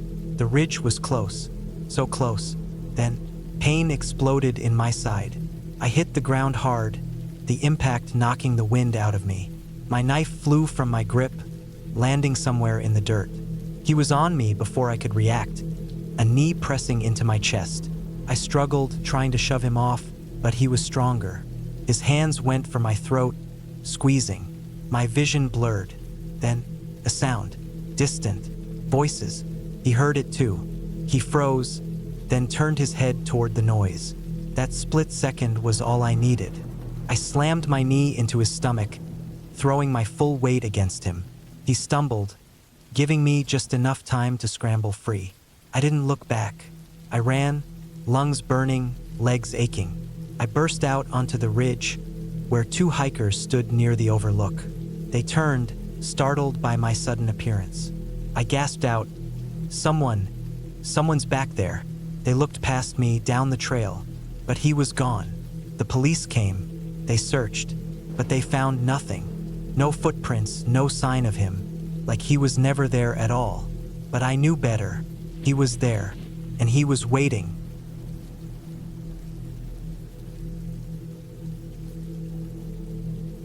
I should have turned back when I had the chance. Everything in my gut told me not to go. The moment I parked my truck at the trailhead, something felt off. I looked around, scanning the empty gravel lot. No other cars, just mine. That wasn't unusual, but it still gave me a bad feeling. I stepped out and adjusted my pack, checking the straps. It was late September, the air just starting to get that bite of autumn. The trail was supposed to be about 10 miles total, and out and back leading up to a ridge with a great view of the valley. I'd done it before, but not alone. My buddy, Dan, was supposed to come with me, but he backed out last minute. something about his kid's soccer game. I almost didn't go, but I needed the time away, and this hike had been on my list for weeks. I locked the truck and started up the trail. It was quiet, aside from the occasional rustle of squirrels darting through the brush. The first few miles were easy, mostly flat with a few rolling hills. The trees were thick, branches reaching overhead and blocking out most of the sunlight. The deeper I went, the heavier the air felt, like the woods were closing in around me. A couple of miles in, I stopped for water. That's when I noticed the footprints, fresh ones, leading the same way I was going. They weren't from boots, sneakers, maybe. The treads were shallow, and they looked new. I hadn't seen anyone else, and with no cars in the lot, I couldn't figure out where they came from. I kept moving, brushing it off. It wasn't unheard of for people to camp out overnight. Maybe someone had come in before me and was still up ahead. But as I hiked, that feeling of being watched crept up my spine. I stopped every so often, listening. Nothing, just the occasional wind pushing through the trees. Then, about 4 miles in, I saw something that made my stomach drop. A crumpled pack off to the side of the trail. It was old, weathered, covered in dirt. The straps were torn, like something had ripped through them. Next to it, a jacket, half buried under leaves. I bent down, hesitating before picking it up. The jacket was stiff, like it had been out here for a while. But what made my skin crawl was the dark stain on the sleeve. Dried, faded, blood. I dropped it and stepped back, looking around. The forest was still, too still. I debated turning around. Something about this didn't feel right. But stupidly, I convinced myself it was nothing. Maybe someone lost their gear. Maybe an animal dragged it out here. I didn't want to overthink it. I kept moving. The further I went, the worse the feeling got. Every step felt heavier. Every sound made me whip my head around. It was that gut feeling, the one you can't shake. Then I heard it. A branch snapping. Close. I froze. My breath caught in my throat. Another snap. I turned slowly, scanning the trees. Nothing. Just thick forest in every direction. But I knew I wasn't alone. I walked faster, pushing forward up the trail. My heart pounded. My hands felt clammy. Every instinct screamed at me to run, but I didn't want to make it obvious I was scared. Then, up ahead, the footprints. But they weren't just going forward now. They looped back, fresh, like someone had doubled around. I wasn't following someone. Someone was following me. Panic surged through me. I picked up my pace, practically jogging now. The ridge wasn't far. Maybe another mile. If I could get there, maybe I'd see another hiker, someone else on the trail. Then, from behind me, leaves crunching. Not an animal. Not the wind. Footsteps. I spun around, heart hammering in my chest. Nothing. Just trees. Shadows stretching across the ground as the sun started to dip lower. I wasn't imagining it. I knew what I heard. I pulled the small knife from my pack, gripping it tight. It wasn't much, but it was better than nothing. Then I saw him. A man, standing just off the trail, half hidden behind a tree. He wasn't moving, just watching. My stomach knotted. He was wearing dark clothes, a hood pulled up, face mostly hidden in shadow. But I could see enough. Enough to know he wasn't a lost hiker. He took a step closer. I bolted. I ran faster than I ever had in my life. My legs burned. My breath came in ragged gasps. But I didn't stop. I could hear him behind me, crashing through the underbrush. The ridge was close. So close. Then, pain exploded in my side. I hit the ground hard, the impact knocking the wind out of me. My knife flew from my grip, landing somewhere in the dirt. He was on me before I could react, a knee pressing into my chest. I struggled, trying to shove him off, but he was stronger. His hands went for my throat, squeezing. My vision blurred. Then, a sound. Distant. Voices. He heard it too. He froze, then turned his head toward the noise. That split second was all I needed. I slammed my knee into his stomach, throwing my full weight against him. He stumbled, giving me just enough time to scramble free. I didn't look back. I ran, lungs burning, legs aching. I burst out onto the ridge, where 2 hikers stood near the overlook. They turned, startled by my sudden appearance. I gasped out, Someone's back there." They looked past me, down the trail, but he was gone. The police came. They searched, but they found nothing. No footprints, no sign of him, like he was never there at all. But I knew better. He was there, and he was waiting.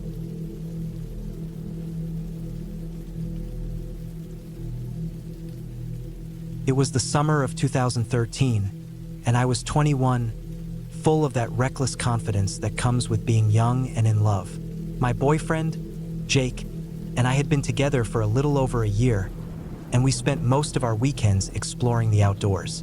We lived in Oregon, surrounded by miles of deep forest, winding rivers, and endless hiking trails. There was something about being out in nature at night, away from the city lights and the noise of people, that made everything feel more intense, more alive. One night, we decided to visit this large park on the outskirts of town.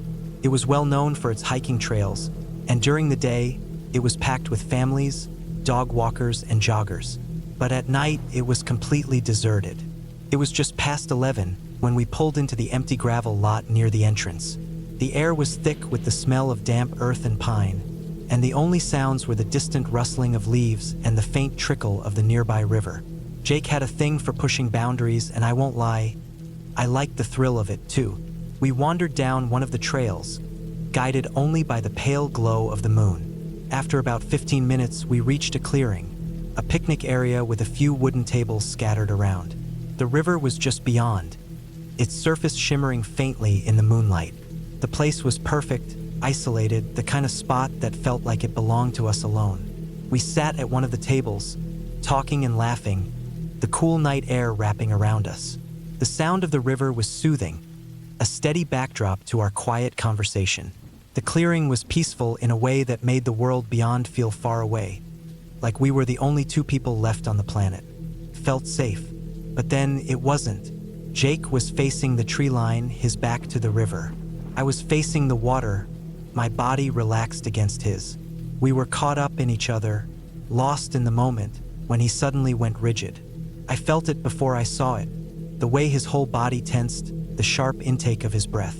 "There's a man coming towards us," he said, his voice low and tight.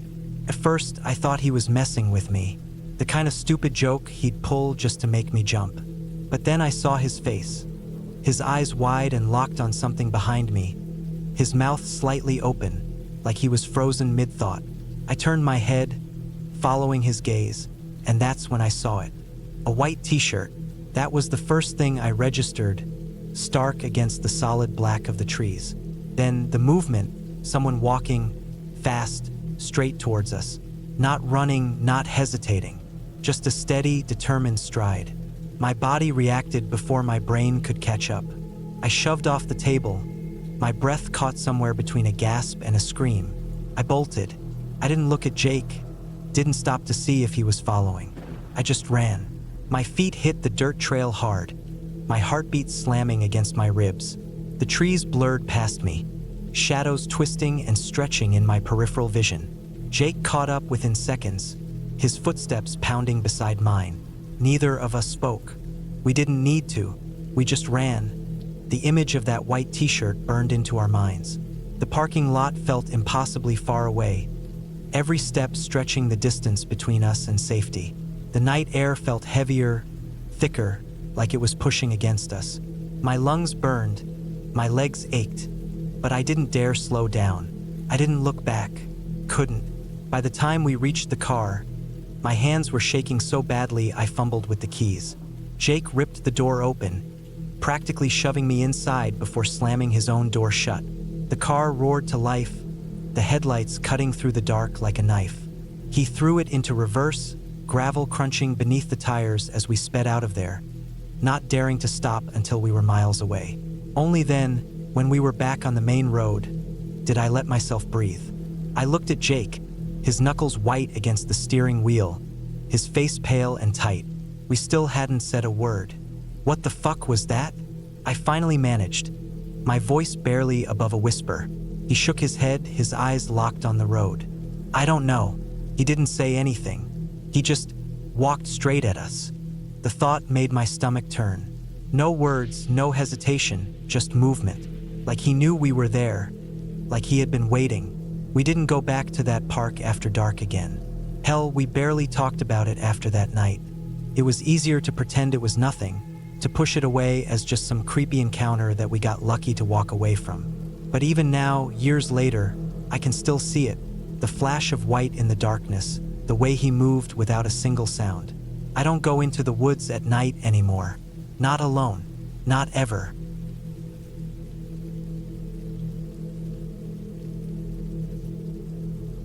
I should have turned back when I had the chance. Everything in my gut told me not to go. The moment I parked my truck at the trailhead, something felt off. I looked around, scanning the empty gravel lot. No other cars, just mine. That wasn't unusual, but it still gave me a bad feeling. I stepped out and adjusted my pack, checking the straps.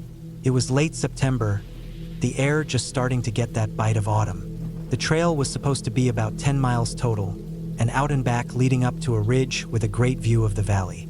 I'd done it before, but not alone. My buddy, Dan, was supposed to come with me, but he backed out last minute. Something about his kid's soccer game.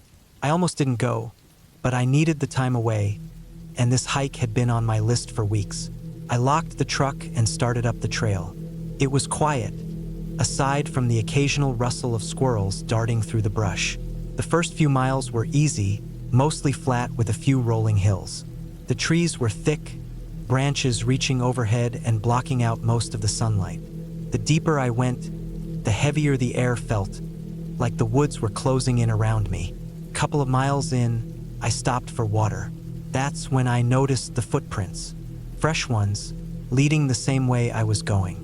They weren't from boots, sneakers, maybe. The treads were shallow, and they looked new. I hadn't seen anyone else, and with no cars in the lot, I couldn't figure out where they came from. I kept moving, brushing it off. It wasn't unheard of for people to camp out overnight. Maybe someone had come in before me and was still up ahead. But as I hiked, that feeling of being watched crept up my spine. I stopped every so often, listening. Nothing, just the occasional wind pushing through the trees. Then, about 4 miles in, I saw something that made my stomach drop. A crumpled pack off to the side of the trail. It was old, weathered, covered in dirt. The straps were torn, like something had ripped through them. Next to it, a jacket, half buried under leaves. I bent down, hesitating before picking it up. The jacket was stiff, like it had been out here for a while. But what made my skin crawl was the dark stain on the sleeve. Dried, faded, blood. I dropped it and stepped back, looking around. The forest was still, too still. I debated turning around. Something about this didn't feel right. But stupidly, I convinced myself it was nothing. Maybe someone lost their gear. Maybe an animal dragged it out here. I didn't want to overthink it. I kept moving. The further I went, the worse the feeling got. Every step felt heavier. Every sound made me whip my head around. It was that gut feeling, the one you can't shake. Then I heard it. A branch snapping. Close. I froze. My breath caught in my throat. Another snap. I turned slowly, scanning the trees. Nothing. Just thick forest in every direction. But I knew I wasn't alone. I walked faster, pushing forward up the trail. My heart pounded. My hands felt clammy.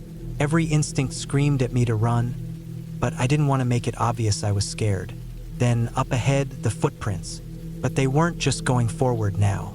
They looped back, fresh, like someone had doubled around. I wasn't following someone. Someone was following me. Panic surged through me. I picked up my pace, practically jogging now. The ridge wasn't far. Maybe another mile. If I could get there, maybe I'd see another hiker, someone else on the trail. Then, from behind me, leaves crunching. Not an animal. Not the wind. Footsteps. I spun around, heart hammering in my chest. Nothing. Just trees. Shadows stretching across the ground as the sun started to dip lower. I wasn't imagining it. I knew what I heard.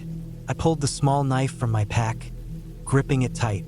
It wasn't much, but it was better than nothing. Then I saw him. A man, standing just off the trail, half hidden behind a tree. He wasn't moving, just watching. My stomach nodded. He was wearing dark clothes, a hood pulled up, face mostly hidden in shadow, but I could see enough to know he wasn't a lost hiker. He took a step closer. I bolted. I ran faster than I ever had in my life. My legs burned. My breath came in ragged gasps, but I didn't stop. I could hear him behind me, crashing through the underbrush. The ridge was close, so close. Then, pain exploded in my side. I hit the ground hard, the impact knocking the wind out of me. My knife flew from my grip, landing somewhere in the dirt. He was on me before I could react, a knee pressing into my chest. I struggled, trying to shove him off, but he was stronger. His hands went for my throat, squeezing. My vision blurred. Then, a sound. Distant. Voices. He heard it too. He froze, then turned his head toward the noise. That split second was all I needed. I slammed my knee into his stomach, throwing my full weight against him. He stumbled, giving me just enough time to scramble free. I didn't look back. I ran, lungs burning, legs aching. I burst out onto the ridge, where two hikers stood near the overlook. They turned, startled by my sudden appearance. I gasped out, Someone's back there." They looked past me down the trail, but he was gone. The police came. They searched, but they found nothing. No footprints, no sign of him, like he was never there at all. But I knew better. He was there, and he was waiting.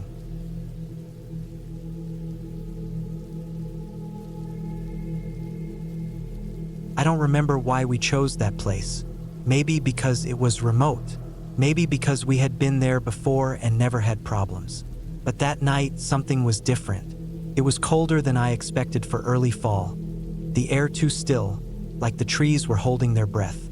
We had started our hike late, sometime after sunset. It was me, Mark, and Lucas. Just three guys looking to stretch our legs on an old logging trail before heading back to our cars. It wasn't supposed to be anything serious, just a quick out and back to shake off the week's stress. We had done hikes like this before, and this one wasn't supposed to be any different. The path was narrow, cut through thick undergrowth that made it feel more enclosed than it really was. Our headlamps cut through the darkness in harsh white beams, casting long shadows that flickered when we moved. The sound of our boots crunching on dirt and leaves was the only thing breaking the silence at first. But after about a mile, other noises started. It was mostly what you'd expect. A distant owl hooting, the occasional rustling in the brush, probably a raccoon or something. But then there was the snapping. It was loud, like someone breaking thick branches just out of sight. Mark stopped first, shining his light toward the trees. Nothing. We stood still, listening. Another crack, farther off this time. Maybe it was an animal, we figured, so we pushed on. The noise followed us. At first, it was subtle. A branch breaking here, some leaves shifting there. Could have been coincidence. But then it started getting closer. The cracks became sharper, as if something big was moving through the undergrowth. Lucas muttered that it was just a deer, but he didn't sound sure. We picked up our pace. When we reached the turnaround point, we stopped for a quick break.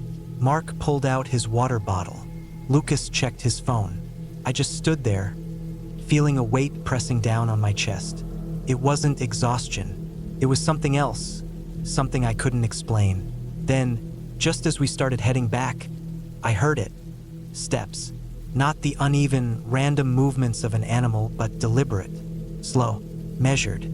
I turned my headlamp toward the trees, but the light only went so far before getting swallowed by the blackness. I didn't see anything, but I could feel it. Something was there. We moved faster, barely talking. The trail felt longer on the way back, like we had hiked twice the distance. The sound of something trailing us never let up. Every few minutes, there was another snap, a shuffle, a crunch of leaves. Whatever it wasn't trying to stay hidden. It wanted us to know it was there. We were almost running by the time we saw the parking lot. The sight of our cars should have been a relief, but instead, my stomach dropped. My SUV was covered in prints. They stretched across the hood, up the windshield, over the roof. They weren't human. They weren't animal. They were just wrong. Large, smeared handprints, as if something had dragged its fingers through the dust. Some looked like paws, but too big, the shape off somehow. Others seemed almost human, but the fingers were too long, the proportions unnatural. Lucas cursed. Mark backed away, his face pale. None of us wanted to get closer, but we had no choice. We had to leave. I unlocked my doors, my hand shaking. The prints went down the side, fading near the handle as if whatever had been touching my car had paused, maybe hesitated before stopping. The thought made my skin crawl. I checked the back seat before getting in. It was empty. Still, I didn't feel safe. The drive back was silent. I kept checking the rearview mirror, expecting to see something in the darkness behind us. But there was nothing, just the empty road and the trees lining both sides, stretching into the night. We never figured out what made those prints. Maybe it was a prank. Maybe someone was trying to scare us. But if that was the case, they never came forward. They never laughed about it or told us we had fallen for their joke. And I still wonder about the footsteps we heard. They never stopped. They never changed pace. They just followed steady all the way back to the cars. I don't hike at night anymore.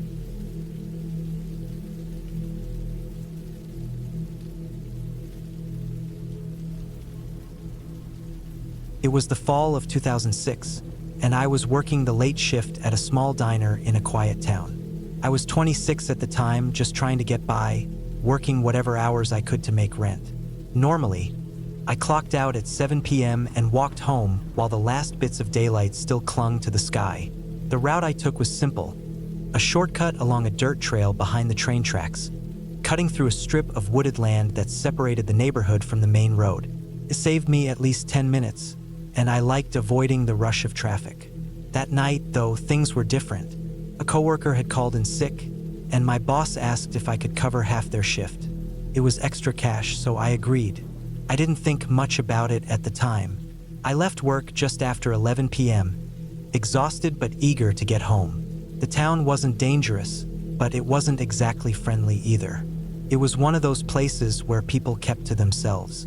The streets emptied early, and the few people still out at that hour were usually heading home from work like I was. The main road had streetlights, but the shortcut I took was dark.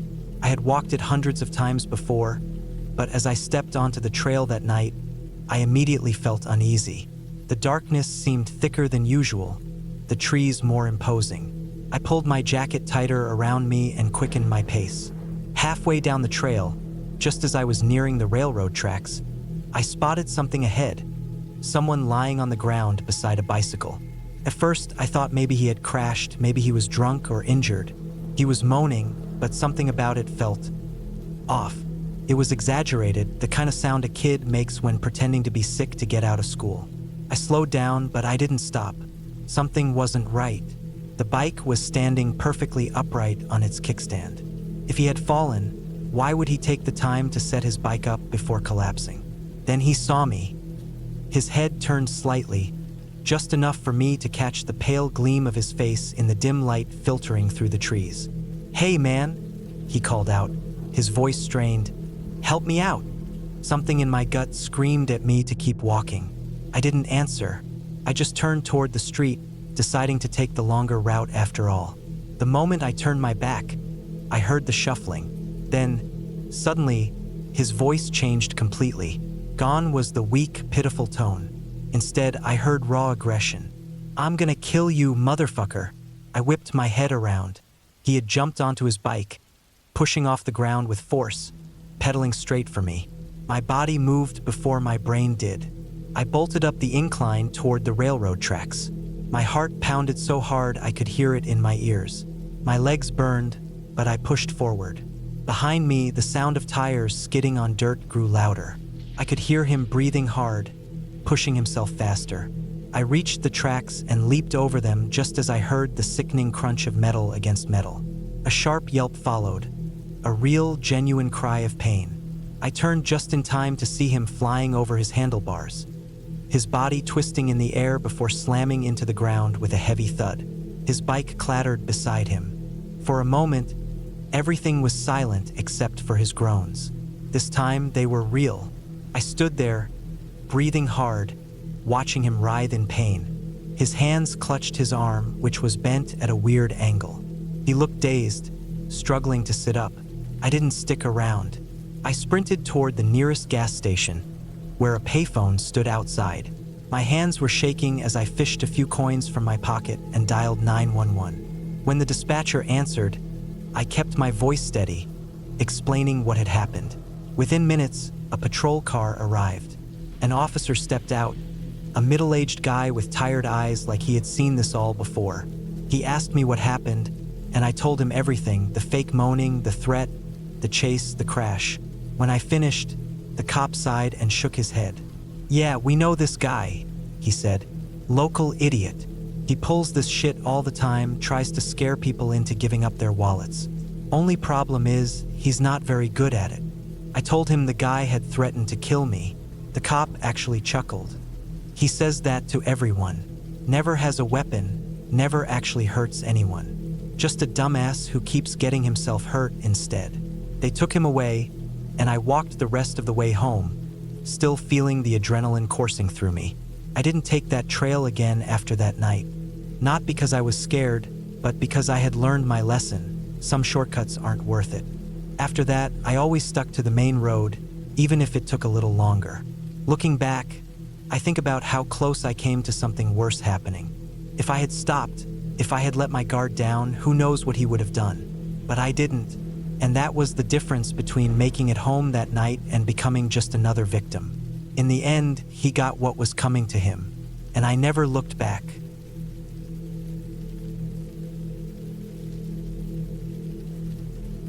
It was late summer 2011.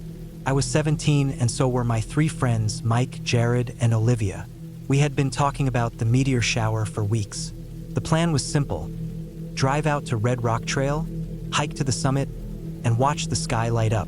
It wasn't a big mountain, just a steep climb that took about an hour and a half.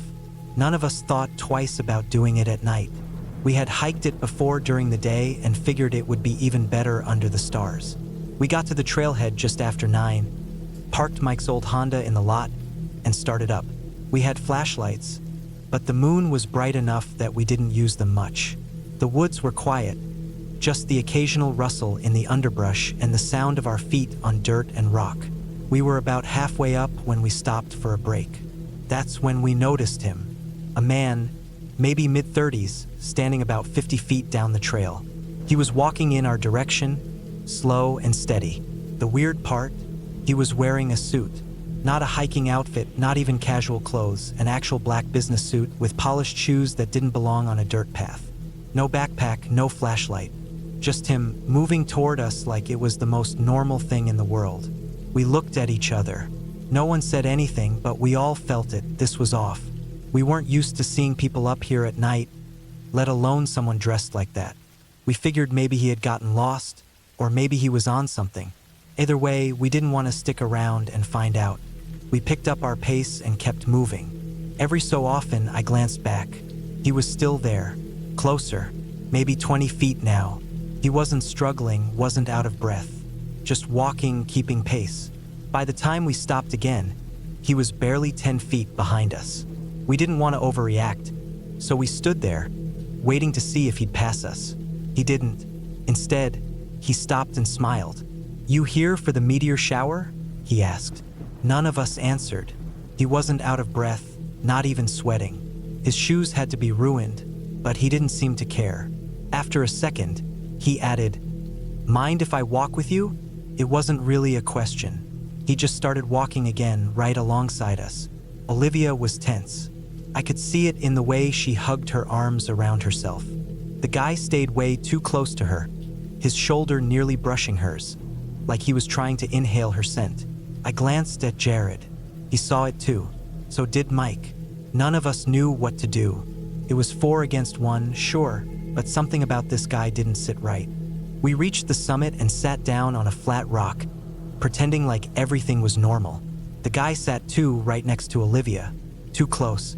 She shifted away, but he just inched closer. I could feel the unease radiating off her, off all of us. I don't know what we expected to happen, but it felt like a countdown had started, like we needed to get out of there before something went wrong.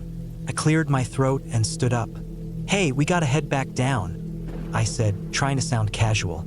Forgot I promised my mom I'd be home early. It was a bad excuse, but it didn't matter.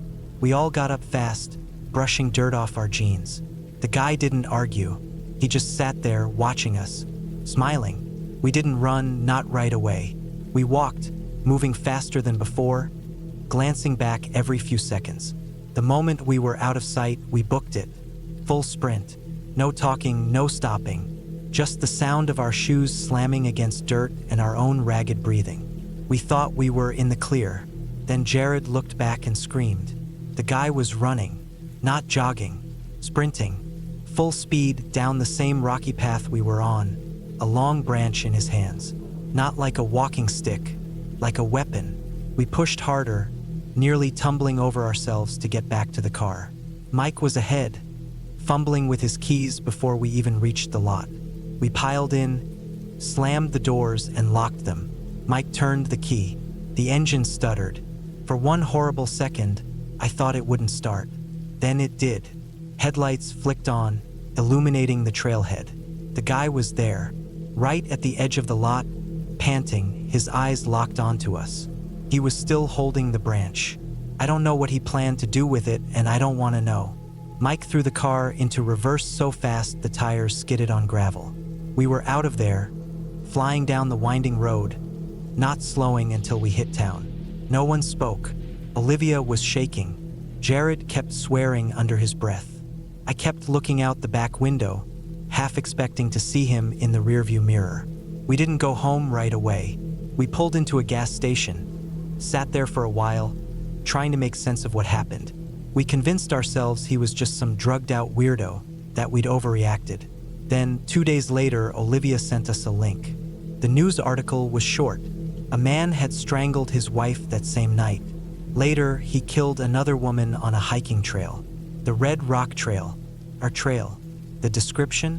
Mid-30s. Black hair. Black suit. It was him. We never told our parents. Never went back. To this day, I wonder what would have happened if we had stayed just a little longer. If we had let him get just a little closer. I think about that sprinting figure in the dark, the way he never looked tired, the way he smiled. I don't go hiking at night anymore.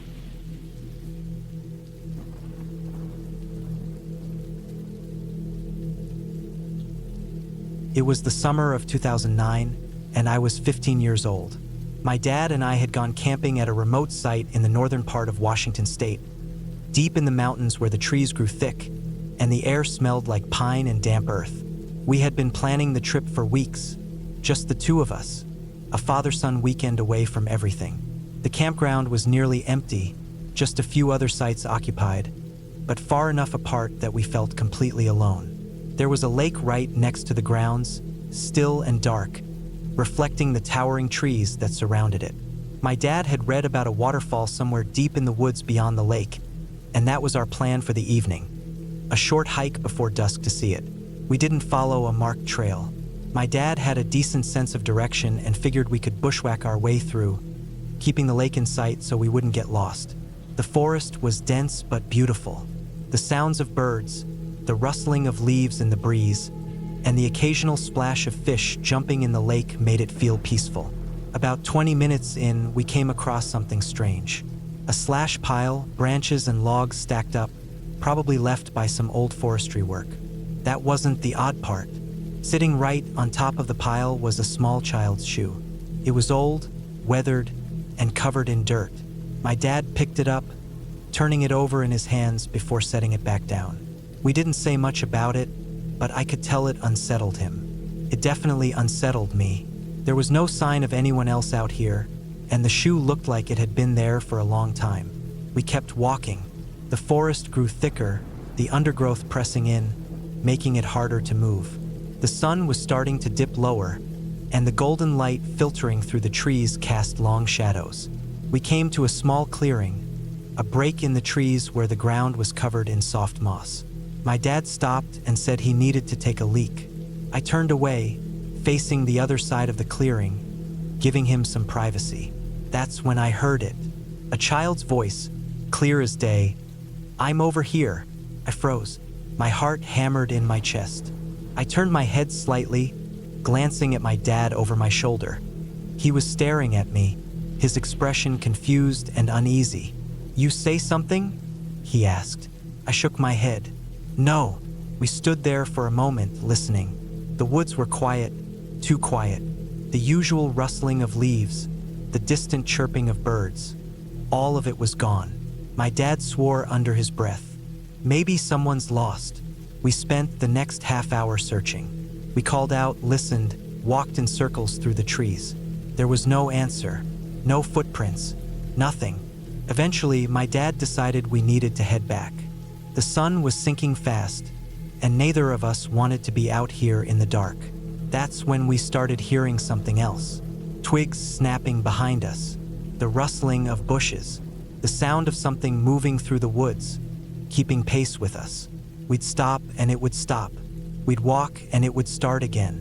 Not an animal. It was too deliberate, too steady. My dad picked up the pace and so did I. We didn't talk. We just moved, faster and faster, the sky darkening above us. I could hear my own breathing, heavy and uneven. The air felt colder. My stomach was tight with fear. Then, the sound shifted. Whatever was following us wasn't just walking anymore. It was moving faster, coming closer. The crack of branches breaking underfoot made it clear. It wasn't our imagination. We ran. My dad grabbed my arm and yanked me forward, his grip tight. I could hear whatever it was crashing through the underbrush behind us. My legs burned, my lungs ached, but I didn't stop. We didn't stop until we broke through the tree-line and saw our tent, our small campsite waiting for us like a beacon. We didn't hear anything after that. No footsteps, no movement. The woods were silent again. We barely slept that night. My dad kept the lantern on, and every little noise outside made us jump. The first light, we packed up and left. Neither of us talked much on the drive home. We never went back to that campground. I don't know what we heard out there. Maybe it was just someone messing with us. But it didn't feel like that. It felt wrong, like we weren't supposed to be there, like something wanted us to leave.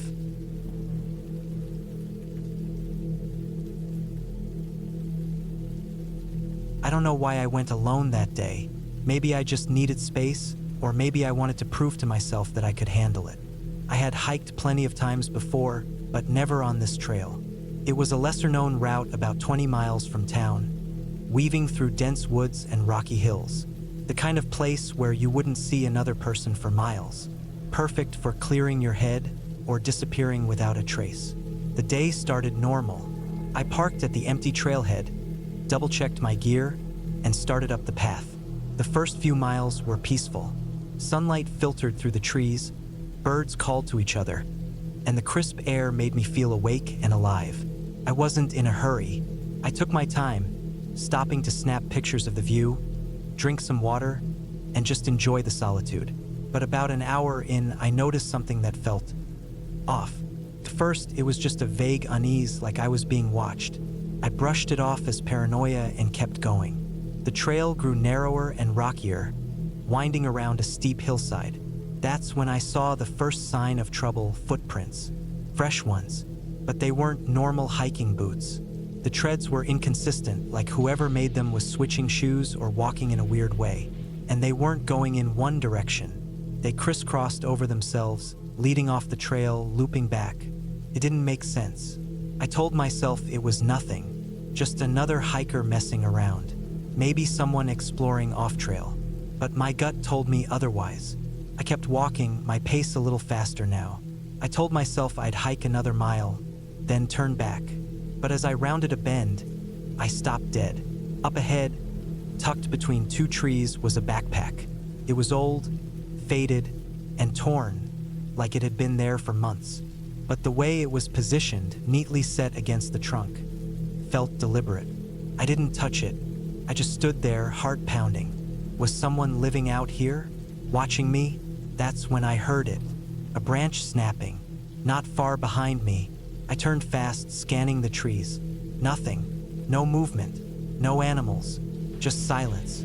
The kind of silence that tells you something isn't right. I wasn't sticking around. I turned back, walking briskly at first, then picking up into a jog. My pulse pounded in my ears. Every shadow between the trees felt like someone standing there, watching me. I kept glancing over my shoulder, but there was nothing, just trees and the winding trail, until I saw the footprints again. New ones, fresh, and this time they were following mine. I broke into a run. My breathing was ragged, my legs burning, but I didn't stop. I didn't look back. I just ran. The parking lot wasn't far now, maybe a mile. I could make it. I had to make it. Then, ahead of me, movement. A figure stepped onto the trail. A man, dressed in dark clothes, face obscured by the shadows of the trees. He wasn't carrying a backpack. He wasn't dressed like a hiker, and he wasn't surprised to see me. I skidded to a stop.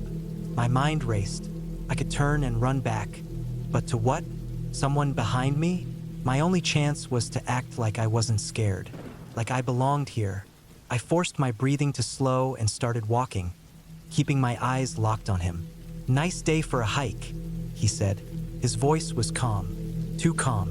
I nodded but didn't respond, just kept walking, like he wasn't there, like I wasn't about to drop dead from fear. He didn't move, just stood there as I passed him, watching me. I could feel his eyes on my back. Then, another noise, footsteps, more than one pair, coming from behind me. I didn't think. I ran, sprinting as fast as my legs would go. My only thought was the parking lot, my car, safety. The trees blurred around me. The sound of footsteps behind me grew louder. I wasn't alone. There were at least two of them. I burst out of the trees into the clearing where my car was parked. And I wasn't the only one there. A truck idled near my car. An older man stood by the driver's side, stretching like he had just finished his own hike. He looked up, startled as I sprinted toward him. "Help!" I gasped. "Please!" His face changed instantly. He glanced past me, and I knew without looking that they were there, right behind me. "Get in," he said, yanking open the passenger door. I didn't hesitate. I dove inside, locking the door just as he jumped in and started the engine. Gravel sprayed as he peeled out of the lot. In the side mirror, I saw them, two men standing at the edge of the trees watching us go. One of them took a step forward, then stopped, just stood there staring. Neither of us spoke for a long time. My hands were shaking. My whole body was shaking. "Jesus," the man finally said. "You okay?" I nodded, but I wasn't. I wouldn't be okay for a long time. I never went back to that trail. I never found out who they were, what they wanted, or how long they had been out there. But I know one thing, I wasn't supposed to make it out of those woods.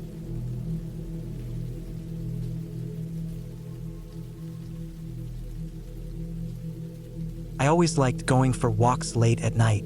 Something about the world being so quiet, almost like it belonged only to me, felt peaceful.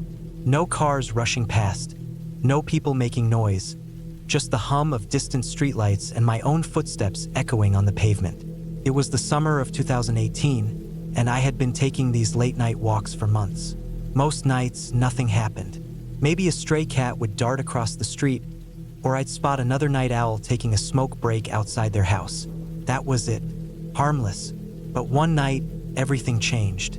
I left my house at around 1:30 a.m. As usual, I lived in a small town, not the kind where people worry about crime. Just a quiet little place where everyone knew each other. The kind of town where you wouldn't expect anything bad to happen. I started walking the same route I always took, heading down the main road, past the gas station that was closed for the night, past the old church with its rusting fence, past the park where the swings swayed slightly in the warm summer breeze. For the first 30 minutes, everything was normal. I wasn't thinking about much, just lost in my own head. But then, as I turned down a side street on my way back home, I noticed a black van slowly rolling down the road. It didn't seem strange at first. Cars drive through here all the time. I barely even glanced at it. But then, a few minutes later, it passed me again. This time, I paid attention. The van was moving unusually slow. It wasn't stopping at any houses, wasn't making any turns. Just creeping along, like it was looking for something, or someone. I brushed off my nerves and kept walking, telling myself it was just a coincidence.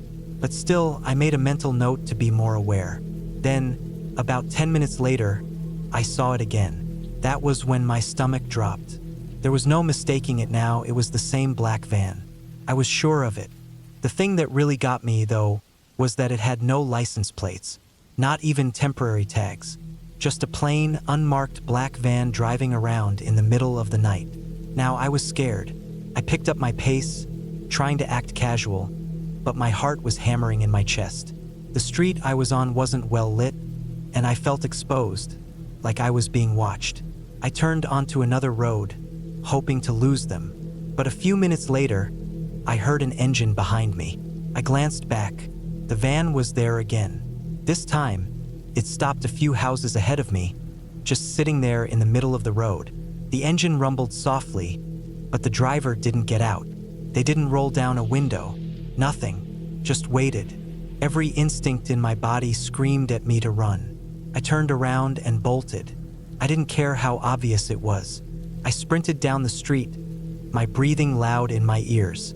I made a sharp turn onto another road, then another, hoping to lose them in the maze of houses. My mind raced with panic. Who the hell was that? What did they want? I ran into someone's yard, ducking behind their wooden fence. My hands were shaking. I pressed my back against the rough wood, forcing myself to breathe as quietly as possible. My legs ached from running, but I stayed still, listening. And then I saw it. The van crawled down the street, its headlights sweeping over the road. It moved slowly, like it was searching for something. I held my breath, afraid even the slightest sound would give me away.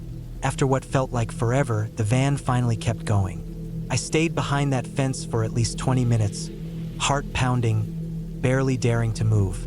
I had never been so scared in my life. When I was sure they were gone, I sprinted home, cutting through yards and back alleys, not stopping until I practically threw myself through my bedroom window. I locked every door. I checked the windows twice. Then I sat in the dark, listening, waiting, but they never came back. The next day, I told myself maybe it was nothing. Maybe I was overreacting. But deep down, I knew that wasn't true. Whoever was in that van wasn't just aimlessly driving around that night. They were looking for someone. And for some reason, that night, they were looking for me.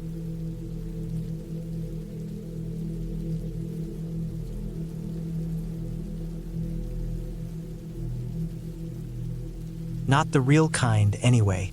Not way out in the middle of nowhere. Not where there's no cell service, no rangers nearby, no other campers within screaming distance. Not after what happened. It was late September, and a group of us had planned a weekend trip deep in the San Juan National Forest. We weren't technically hiking, this was car camping. 3 cars, 8 people, a couple of tents, and enough supplies for a long weekend. The kind of trip where you spend your nights around the fire with a bottle of whiskey and your mornings frying up bacon on a camp stove. It was supposed to be easy, relaxing. The spot we picked was one I had been to before, maybe twice. It was way off the beaten path, and that was part of what made it special.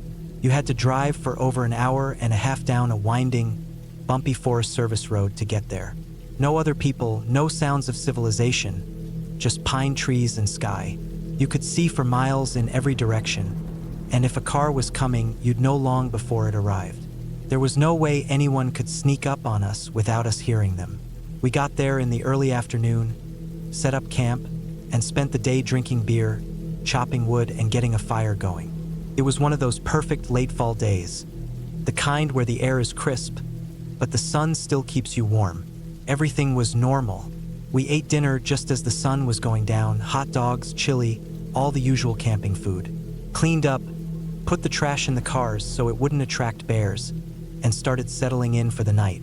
Some of us were still by the fire, others had already started getting ready for bed. And then we saw it, or more accurately, we heard it first. A kind of soft hissing, almost like a whisper, coming from the direction of the cars. It wasn't loud, but it was enough to make a few of us glance at each other before walking over to check it out. Every single front right tire on all 3 cars had been slashed. The cuts were identical. Clean, straight slices right into the sidewalls. Too high up to be from the road, too precise to be an accident. It took us about 30 seconds to go from confusion to pure, stomach-dropping fear. We had been outside in the open the entire time. The cars weren't far, maybe 30 yards away from the fire. There was no way someone had done this without us seeing them. No sound of footsteps, no rustling in the trees, no headlights approaching. Nothing. But someone had been there, watching us, waiting. I think at first we all wanted to believe it was a prank, some messed up joke from one of our own. But there was no laughter, no guilty faces. And the more we looked at the cuts, the clearer it became this wasn't a joke. Someone had been there, and they had done this for a reason. I felt sick. My hands were shaking, and I could tell from the way everyone else was moving, quick, frantic, that they were just as scared. Nobody spoke. We just started grabbing our things, throwing our spare tires on as fast as we could. One of the guys had brought a gun. He stood with his back to us, watching the tree line while we worked. His hands were steady, but his breathing wasn't. Every second we spent outside felt like an eternity. I kept expecting to see something in the trees, a shadow, a figure, something, but there was nothing. Just the feeling that we weren't alone, that whoever had done this was still there, watching. It didn't take long to get the cars ready, maybe 10 minutes, tops, but those 10 minutes felt like hours. As soon as the last donut was on, we piled into the cars and took off, flying down the dirt road so fast I thought we'd break an axle. Nobody spoke. Nobody needed to. It wasn't until we reached the highway, until we saw other cars, streetlights, signs of civilization, that we started to breathe again. That was when we called the cops, the rangers, anyone who might be able to check it out. They took down the details, asked us a few questions, but there wasn't much they could do. It wasn't private land, and we hadn't seen anyone. They told us to be careful. That was it. We drove straight home that night, got back just as the sun was rising. None of us talked about it much after that. Not because we forgot, but because none of us wanted to think about it. About how close we had been to something, someone who wanted to hurt us. About how we hadn't seen or heard a damn thing until it was too late. I still have nightmares about it. Not about the tires, not about the drive home, but about the moment I realized we weren't alone out there. About the silence, the watching eyes, the feeling of being hunted. Because that's what it was. We were being hunted. And I don't think we even realized it until it was almost too late.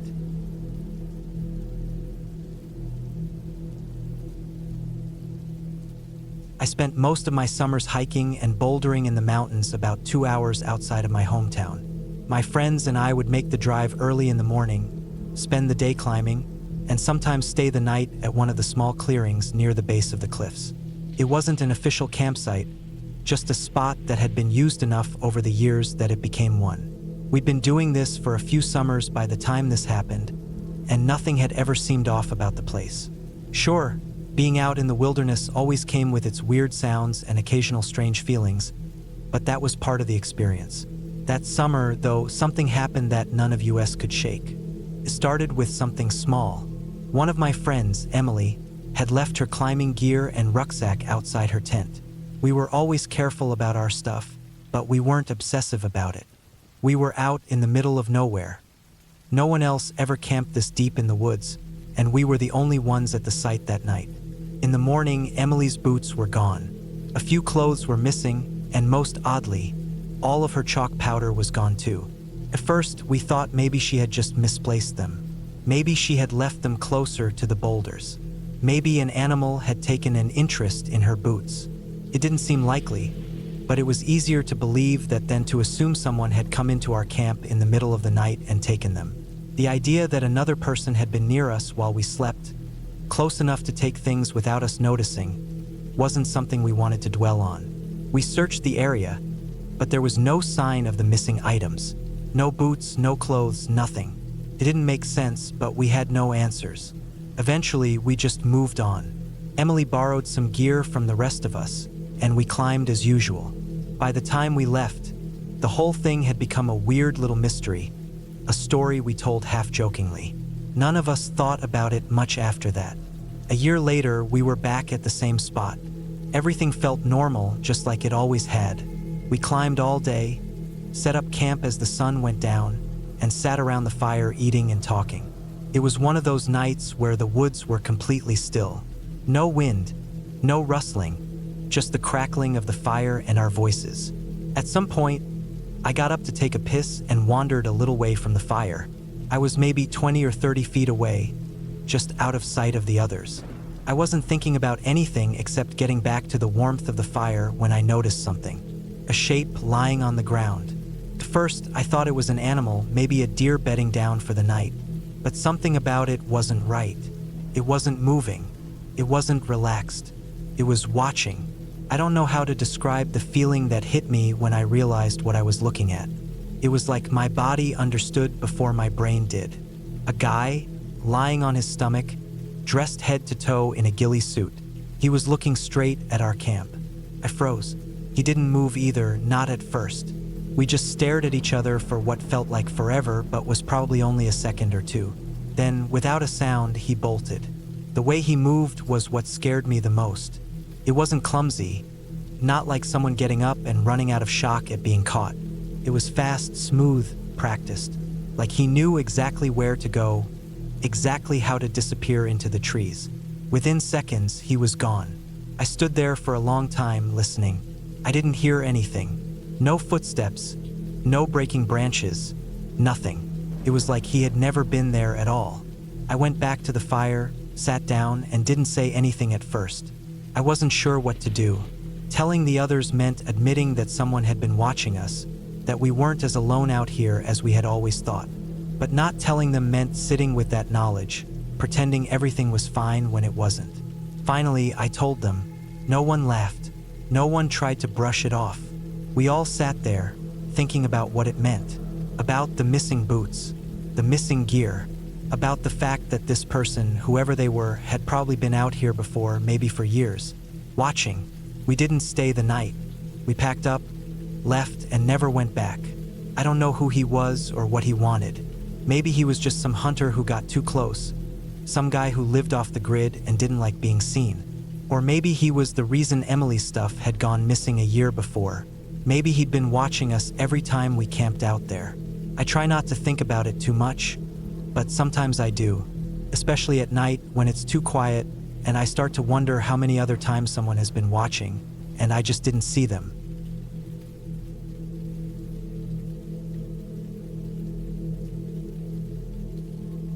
I had been hiking alone for years, mostly in the Canadian wilderness. I grew up around bears, moose, and cougars. I knew how to handle myself, knew the rules. Stay calm, don't run, make yourself big if needed. I carried bear spray and knew how to use it. The wild didn't scare me, but Australia was different. I'd been in the country for about a year when I decided to take a solo multi-day hike in the Northern Territory. I was used to remote trails, so the idea of being alone in the bush didn't bother me. The plan was to follow an old cattle track that cut through the scrubland. It wasn't a marked hiking trail, but I had a good map, a compass, and a GPS. The first day went smoothly. The heat was brutal, but I had plenty of water and was pacing myself. I saw some kangaroos in the distance, a few lizards, and heard birds that sounded completely alien to me. As the sun set, I set up camp under a rocky overhang, away from the open ground.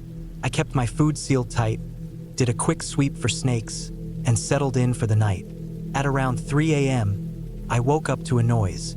It wasn't loud, but it was close. A soft, rhythmic crunching in the dirt. Something moving just outside my shelter. I reached for my flashlight, staying as still as possible. The sound stopped. I clicked the light on and swept it across the landscape. Nothing. I listened for a while, then convinced myself it was a wallaby or some other harmless creature. Australia had plenty of them. Eventually, I drifted back to sleep. The next day, I covered more ground. The terrain was rougher than I expected. The dry, cracked earth made every step feel unsteady, and I had to be careful not to twist an ankle. I passed through a narrow gorge around midday, its shade a welcome relief from the relentless sun. The walls were steep, with jagged rocks jutting out at odd angles. That's when I noticed it. A footprint, not mine. It was fresh, pressed into the dusty ground. Barefoot, larger than mine, but not by much. My gut twisted. I hadn't seen a soul since leaving the main road. No other hikers, no campers. And this wasn't an Aboriginal rock art site or a place tourists would wander. It was empty land, the kind people didn't just stumble into. I crouched, studying the print. Whoever left it had been walking the same direction I was heading. I scanned the ground and found another, a few meters ahead. Then another. Someone else was out here. I told myself it could be an old print, left by someone days ago. But the wind out here swept tracks away fast. This one was sharp, defined, maybe only a few hours old. I moved on, trying to shake the unease creeping up my spine. As the afternoon stretched on, I kept an eye on the ground, searching for more signs. I saw nothing. By sunset, I reached a small, dry creek bed, a decent spot to camp. I set up my sleeping mat against a large rock, giving me some cover from the open land. I was careful to stay out of sight. If someone was out here, I didn't want to be an easy target. That night, I barely slept. Every sound made my muscles tense. The rustling of leaves, the distant call of an animal. Things I normally ignored now felt ominous. I gripped my knife under my sleeping bag, waiting for something to happen. Morning came slow. My body was stiff from lying on high alert all night. I packed up quickly and started moving before the sun had fully risen. The trail grew more rugged, the landscape more desolate. Scrubby trees and twisted bushes clawed at my clothes. The heat was relentless. I kept a steady pace, stopping only to sip water and check my bearings. Then I saw it. Ahead, in the dirt, another footprint. Fresh, closer this time. Whoever it was, they were still out here, and they were following me. I fought the urge to break into a run. Instead, I adjusted my pack, tightened my grip on my knife, and walked faster. I didn't stop for lunch, didn't rest. I just kept moving, putting as much distance between myself and whoever was out there. By late afternoon, I reached the edge of a rocky escarpment. Below, the land stretched out, dry and empty. My map showed a cattle station about 15 kilometers away. If I pushed hard, I could make it by nightfall. That's when I smelled it. Rot. The stench of decay hit me like a wave. I gagged, pulling my shirt over my nose. Flies buzzed nearby. I stepped forward, scanning the area. Then I saw it. A dead cow, or what was left of one. His body was torn open, ribs jutting out. The flesh was dark, almost black. Not just from decay, burns. Patches of its hide were charred, as if it had been set on fire. My skin crawled. I'd seen dead animals before. This was different. This wasn't just nature taking its course. Something had done this.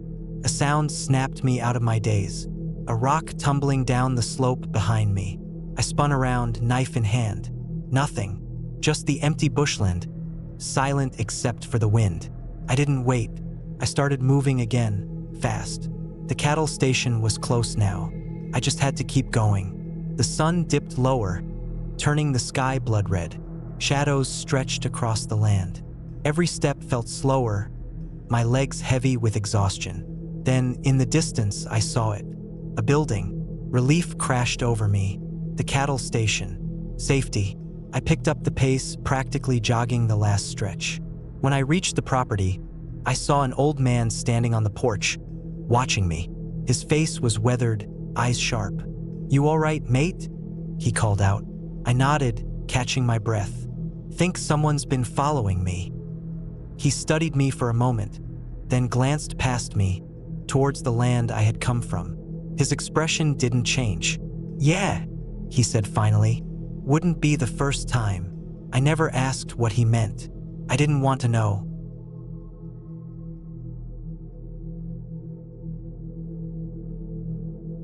I've always been drawn to the woods, especially the ones surrounding my town.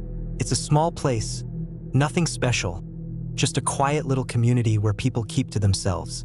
The woods have been my escape for as long as I can remember. I go hiking at all hours, sometimes so late that I end up seeing the sunrise. There's something peaceful about being out there alone, away from the hum of everyday life. But one night, I saw something that changed the way I looked at those woods forever. It was mid-autumn, late October maybe, when the nights were just starting to get really cold. I had gone out after midnight, like I often did, dressed in layers with my flashlight strapped to my backpack. I had no real destination, just following the familiar trails, letting my feet take me wherever they wanted. The moon was bright that night, filtering through the branches and casting long, thin shadows over the dirt paths. The wind was still, and the only sound was the occasional rustling of a small animal in the underbrush. I had been walking for maybe an hour when I noticed something unusual. A faint glow ahead, just barely visible through the trees. At first, I thought it was a house or cabin I hadn't noticed before, but that didn't make sense. I knew these woods well, and there was nothing like that out here. Curious, I decided to check it out. As I got closer, I could make out shapes. Structures, small and crude, scattered among the trees. It wasn't just one or two, but an entire cluster of them. A shanty town, built up seemingly overnight. The huts were made from scraps of wood, metal sheets, and bed sheets tied together like makeshift walls. Some had tarps draped over them, weighed down with rocks to keep them from blowing away. The whole thing looked like it had been thrown together in a hurry. The strangest part? The fire. Right in the center of this little settlement, someone had made a fire pit using an old, half-melted tire. The fire was still burning, flickering dimly in the night, but there was no one there. I stood at the edge of the clearing, listening. Not a single sound. No voices, no movement, nothing. If this was a campsite, where were the people? Someone had gone through the trouble of setting up a fire, but they weren't around to tend to it. That didn't sit right with me. I stepped closer, my boots crunching against the dry leaves. The structures weren't just empty shells. They had things inside them, blankets, clothing, old cans of food. It was as if whoever lived here had just stepped out for a moment and never returned. I shined my flashlight inside one of the hovels. A sleeping bag was unzipped and laid out, as if someone had just gotten out of it. Next to it was a pair of shoes, slightly worn but still in good condition. They were positioned neatly, side by side, like their owner had taken them off before lying down. I moved to another shelter, more of the same. Blankets, clothes, personal belongings left behind. I tried to tell myself that maybe these people had gone to find more supplies. Maybe they were just out for a walk. But that didn't explain why the fire was still burning. They wouldn't just leave it unattended like that. I felt a creeping sensation run up my spine. Something was off about this place. I could feel it in my gut. My instinct was screaming at me to leave. But at the same time, I couldn't just walk away without at least looking around a little more. I kept my flashlight low, trying not to make too much noise as I moved through the little camp. The silence was suffocating, like the trees themselves were holding their breath. I glanced back at the fire. The flames flickered weakly, casting strange shadows on the surrounding shelters. Then I saw something that made my blood run cold. On the ground, just outside one of the shelters, there was a pile of bones. Small ones, animal bones probably, but they had been arranged in a pattern. Not scattered, not left behind after a meal, but deliberately placed. A circle with lines extending outward, almost like a star. I stared at it, my heart pounding. This wasn't just some random group of homeless people or travelers setting up camp. Whoever had been here had done this for a reason. I took a step back, suddenly hyper-aware of how exposed I was. That's when I heard it, a rustling sound, deeper in the woods. It wasn't the wind. It wasn't an animal. It was footsteps, slow, deliberate footsteps. I turned off my flashlight instantly and crouched low, pressing myself against one of the makeshift shelters. My breath came in short, sharp bursts. The footsteps were getting closer, steady, unhurried, like whoever was out there wasn't worried about being heard. I didn't wait to find out who it was. I moved as quietly as I could, staying low and keeping to the shadows. My heart was hammering in my chest. The footsteps continued, slow and deliberate, but I couldn't see anything. I slipped between the shelters, making my way toward the tree line. My mind was racing with possibilities. Had the people who built this place come back? Were they watching me right now? I reached the edge of the clearing and bolted, My legs burned as I sprinted through the trees, branches whipping against my arms and face. I didn't stop, didn't look back, just ran. I didn't care about making noise anymore. I just needed to get out of there. By the time I made it back to the main trail, my lungs were on fire. I slowed down, gasping for air, and risked a glance back. The woods were silent again. No footsteps, no figures moving in the darkness. Just the distant, flickering glow of the fire. I didn't tell anyone about what I saw. Who would believe me? A hidden camp in the woods, abandoned without explanation, with a fire still burning and strange symbols made of bones? People would think I was making it up. Maybe I was overthinking it, maybe there was a logical explanation, but something in my gut told me to stay away. I never went back to that part of the woods. I still hike, still let myself get lost in the trees, but I keep to the trails now. I don't wander as deep as I used to. I don't go looking for things that shouldn't be found. And I sure as hell don't go hiking after midnight anymore.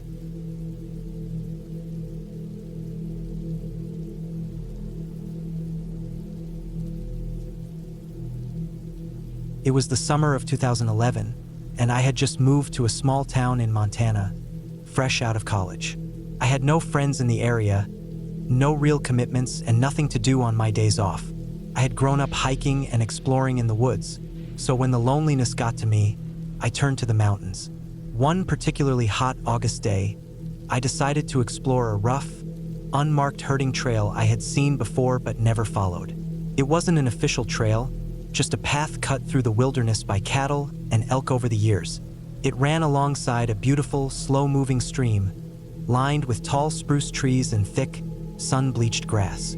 The whole area was part of a designated wilderness, meaning no roads, no structures, and few official trails. The perfect place to be alone. I packed light, just a water bottle, a pocket knife, and my phone, though I knew I wouldn't have any service. I wore sturdy hiking boots, long pants to keep the ticks off, and a lightweight t-shirt. It wasn't long before I was regretting the pants. The midday sun was relentless, and though the trail was shaded in some places, the heat was suffocating. Sweat dripped from my face, my back was soaked, and my legs felt like they were roasting under the fabric. I kept going, following the curve of the stream as it snaked through the valley. After an hour or so of hiking, I came to a wide bend in the river. The water was clear and inviting, shimmering under the sun. It was deep here, darker in the center, and looked cold enough to take the edge off the heat. I didn't think twice. There wasn't a soul around for miles, and I was dying for relief. I kicked off my boots, stripped down completely, and stepped into the water. The shock of the cold nearly took my breath away. It was deeper than I expected, quickly rising to my chest as I waded in. For a few minutes, I just floated there, letting the cold soak into my skin, washing away the heat and sweat. As I cooled down, I got curious. The river curved ahead, disappearing around a thick stand of spruce. I wondered what lay beyond, and since I was already in the water, I figured I might as well find out. I moved slowly, careful not to splash. The river was smooth here, the current mild. The sound of the water trickling over rocks masked my movements as I crept forward. As I reached the bend, I leaned forward, just enough to peek around the corner. First, I saw nothing unusual. More spruce trees, a few scattered boulders, the river continuing its winding path. Then, my eyes caught movement, something large just ahead. A bull moose. He stood in the shallows, his massive head lowered as he drank. His antlers were enormous, heavy with velvet. His dark brown fur was thick, coarse-looking even from a distance.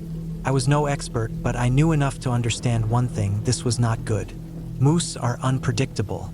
They don't see humans as predators, but they don't see them as friends either. A startled moose can charge without warning, and at their size, there's no chance of outrunning them. My heart hammered. I was less than 50 feet away, completely exposed in the water. If he saw me, I had no cover, nowhere to go. I barely breathed, trying to stay as still as possible, but my body was screaming at me to move. Slowly, carefully, I turned back the way I had come, moving as smoothly as I could. My legs felt weak, and my chest was tight with panic. Every time I exhaled, I found myself whispering, "I don't want to die." I wasn't even thinking about it. It just came out over and over like a mantra. I reached the shore faster than I thought possible, but I didn't stop. The moment I was on land, I grabbed my clothes and took off running. I didn't care that I was still naked, didn't care if I tripped. I just needed to put distance between me and that moose. I ran until my lungs burned and my legs felt like lead. Only then did I stop long enough to yank on my underwear and shoes, not bothering with anything else. I kept running, crashing through the undergrowth, my breath ragged, my heart still hammering. When I finally saw my car through the trees, I nearly collapsed from relief. I threw myself into the driver's seat, slamming the door shut. My hands were shaking so badly I had to sit there for nearly 15 minutes before I trusted myself to drive. Looking back, I don't know if the moose ever saw me. He didn't charge, didn't react. Maybe I was lucky. Maybe he never even noticed. Or maybe he did and just didn't care. Either way, I never went back to that trail. I still hike, still explore, but I stick to marked trails now. And I never, ever swim naked in the wilderness alone.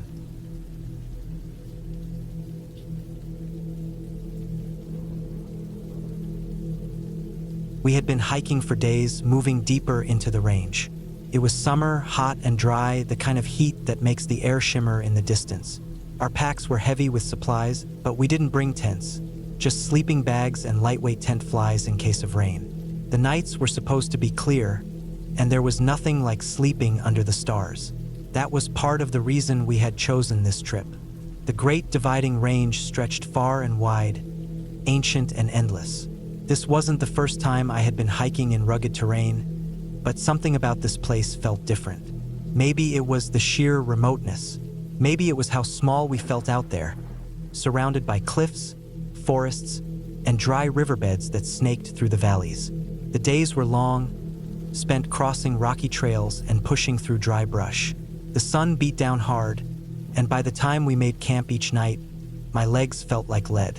But the views made it all worth it. From the ridge tops, we could see the land stretch on forever, blue and green, cut through with deep gorges. At night, the stars came out in full force, no light pollution to dull them. The sky was so clear that you could see the Milky Way stretching across it. Then came the night with the caterpillars. We had chosen a flat spot near a dry creek bed, a good place to rest before the next leg of the trip. The terrain had been rough that day, with steep climbs and unstable ground. By the time we set our packs down, I was too tired to care much about anything except lying down. We rolled out our sleeping bags and watched the last light of the day fade. The air was warm, the wind barely a breath through the trees. Everything was perfect. At first, I didn't think much of it. A tickle against my arm, a faint brush against my cheek. I brushed at my face and shifted, thinking maybe it was a loose strand of hair. Then it happened again, this time on my hand. Something soft and feathery. I sat up, annoyed, and in the dim light of my headlamp, I saw them. Caterpillars. Dozens of them. Maybe more. They were everywhere, wriggling, fuzzy little things, inching across the ground, across my gear, across my skin. I flicked one off my sleeping bag, but another took its place. My stomach twisted. I had seen caterpillar infestations before, but nothing like this. It was like the ground was moving. There was no escaping them. Every time I closed my eyes, I felt them against me, crawling up my arms, across my legs, over my face. I sat up, peeled another one off, tried to ignore the feeling, but it was useless. Sleep was impossible. I thought about setting up the tent fly, but by then, they were already everywhere.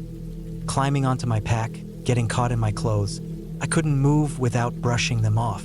Minutes passed, then hours.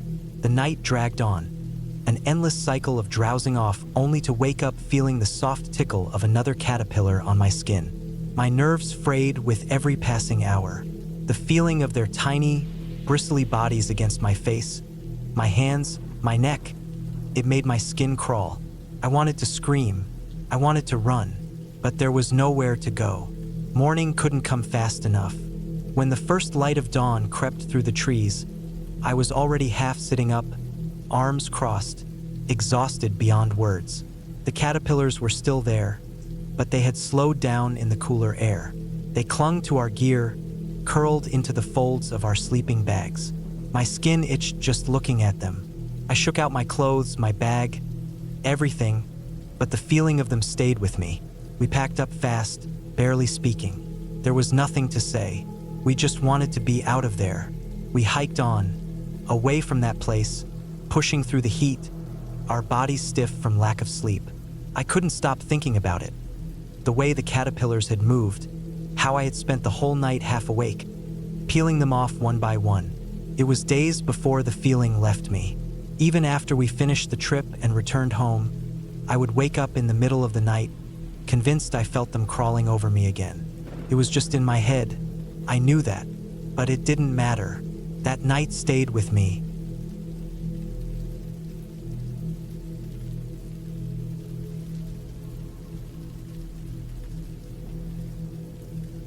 The lake stretched out before me, long and narrow, its dark waters still and silent beneath the cold autumn sky. The air smelled of damp earth and pine, the scent of fallen leaves mixing with the faint smokiness of our campfire. It was late September, and the days were getting shorter, the nights sharper with a creeping chill. My wife, Emily, and I had been planning this canoe trip for months, looking forward to the quiet, the solitude, and the chance to escape into the wilderness before winter locked everything away. We had set up camp about halfway along the lake's length, pulling the canoe ashore on a small, level clearing just off the rocky shoreline. It wasn't an official campsite, but it was perfect. Flat enough for the tent, sheltered from the wind by a stand of thick evergreens, and close enough to the water to fill our bottles without much effort. By the time the sun had dipped below the tree line, we'd eaten, secured our food in a dry sack high in the trees, and settled in by the fire. The night came quickly in the dense forest. The stars blinked awake one by one, their light glinting off the still surface of the lake like scattered shards of glass. I sat by the fire, letting its warmth seep into my skin, while Emily climbed into the tent, zipping the flap closed behind her with a muffled yawn. The embers crackled softly, the only sound in the deep hush of the woods. After a while, I decided to wash up before turning in. The lake was only a few paces away, and I knelt by the water's edge, cupping the icy water in my hands and splashing it over my face. The sudden cold sent a shiver down my spine. I exhaled sharply, wiping my face dry with the sleeve of my fleece. As I reached for my flashlight, something caught my eye. A pair of faint lights on the far shore, about 50 meters away. At first, I thought they were stars reflecting off the water, but no. The lights were moving, bobbing slightly, shifting in the darkness. Headlamps. Someone was over there. I squinted, trying to make out any shapes against the tree line, but the darkness was too thick. The lights wavered and then, one after the other, flickered out. The shoreline across from us was steep, dense with undergrowth and tangled branches. Not the kind of place anyone would intentionally set up camp. Then came the sound. A deep, heavy snorting, loud enough to carry clear across the water. A large animal. Moose? Bear? I couldn't tell, but it was close to where the lights had been. The thought of someone stranded over there, caught in the dark with a wild animal, sent a prickling unease through my chest. I stood up and called out, my voice cutting across the still water. Hey, are you all right? For a few seconds, there was only silence. Then, finally, a voice answered, distant but clear. Yeah, we think we hiked the wrong way. It turned out that they had started their hike from the wrong parking lot, an hour or two behind schedule. When they finally reached the lake, they had unknowingly taken the wrong trail and hiked down the wrong shore. Now, they were stuck, their headlamps dead, lost in unfamiliar terrain with an animal nearby. I didn't hesitate. I grabbed my flashlight, untied the canoe, and pushed off into the water. The lake was smooth, my paddle cutting through it with practiced strokes, the sound of the water dripping from the blade breaking the night's quiet. As I neared the far shore, I could just make out their shapes. Two figures standing stiffly among the trees, their outlines barely visible. They climbed into the canoe carefully, their breathing heavy with relief. One of them, a guy about my age, muttered a quiet thanks as he settled onto the bench. The other, a woman, let out a long exhale as she sat down, the tension in her shoulders easing slightly. They looked exhausted, their faces pale in the dim glow of my flashlight. I handed them a spare flashlight from my pack as I started paddling back. They were both quiet, the woman rubbing her arms against the cold, while the man stared at the dark trees receding behind us. "What was it?" I asked finally, breaking the silence. He shook his head. "No idea. Big. It was close, though." That was all he said, and I didn't press him. Whatever it was, it had been enough to put real fear in them. We reached our camp, and they clambered out of the canoe, their movements stiff from the cold. They thanked me again as they turned toward the path leading to the official campsite further down the lake. They still had a ways to go, but at least now they had light, and they weren't alone in the dark anymore. I watched them go until their flashlight beams disappeared into the trees. Then I pulled the canoe back onto the shore, tied it securely, and stood there for a long moment, listening. The night was quiet again. No more snorting from across the lake, no movement in the trees. Just the steady lapping of water against the shore and the distant rustling of leaves in the wind. I turned back toward the fire, its glow casting long shadows against the tent. Emily stirred as I climbed inside, murmuring something in her sleep. I lay there for a long time, staring at the roof of the tent, listening to the sounds of the forest and thinking about the two hikers, lost in the dark with something big watching them from the trees. Eventually, I slept, but it was light and uneasy, the kind where every little sound made my eyes snap open. By morning, the world felt normal again. The sky was pale and cloudless, the sun creeping over the tree line in soft golds and pinks. The lake was the same still, glassy surface as before, no sign of the previous night's tension. We packed up, loaded the canoe, and pushed off into the water, paddling toward the other end of the lake.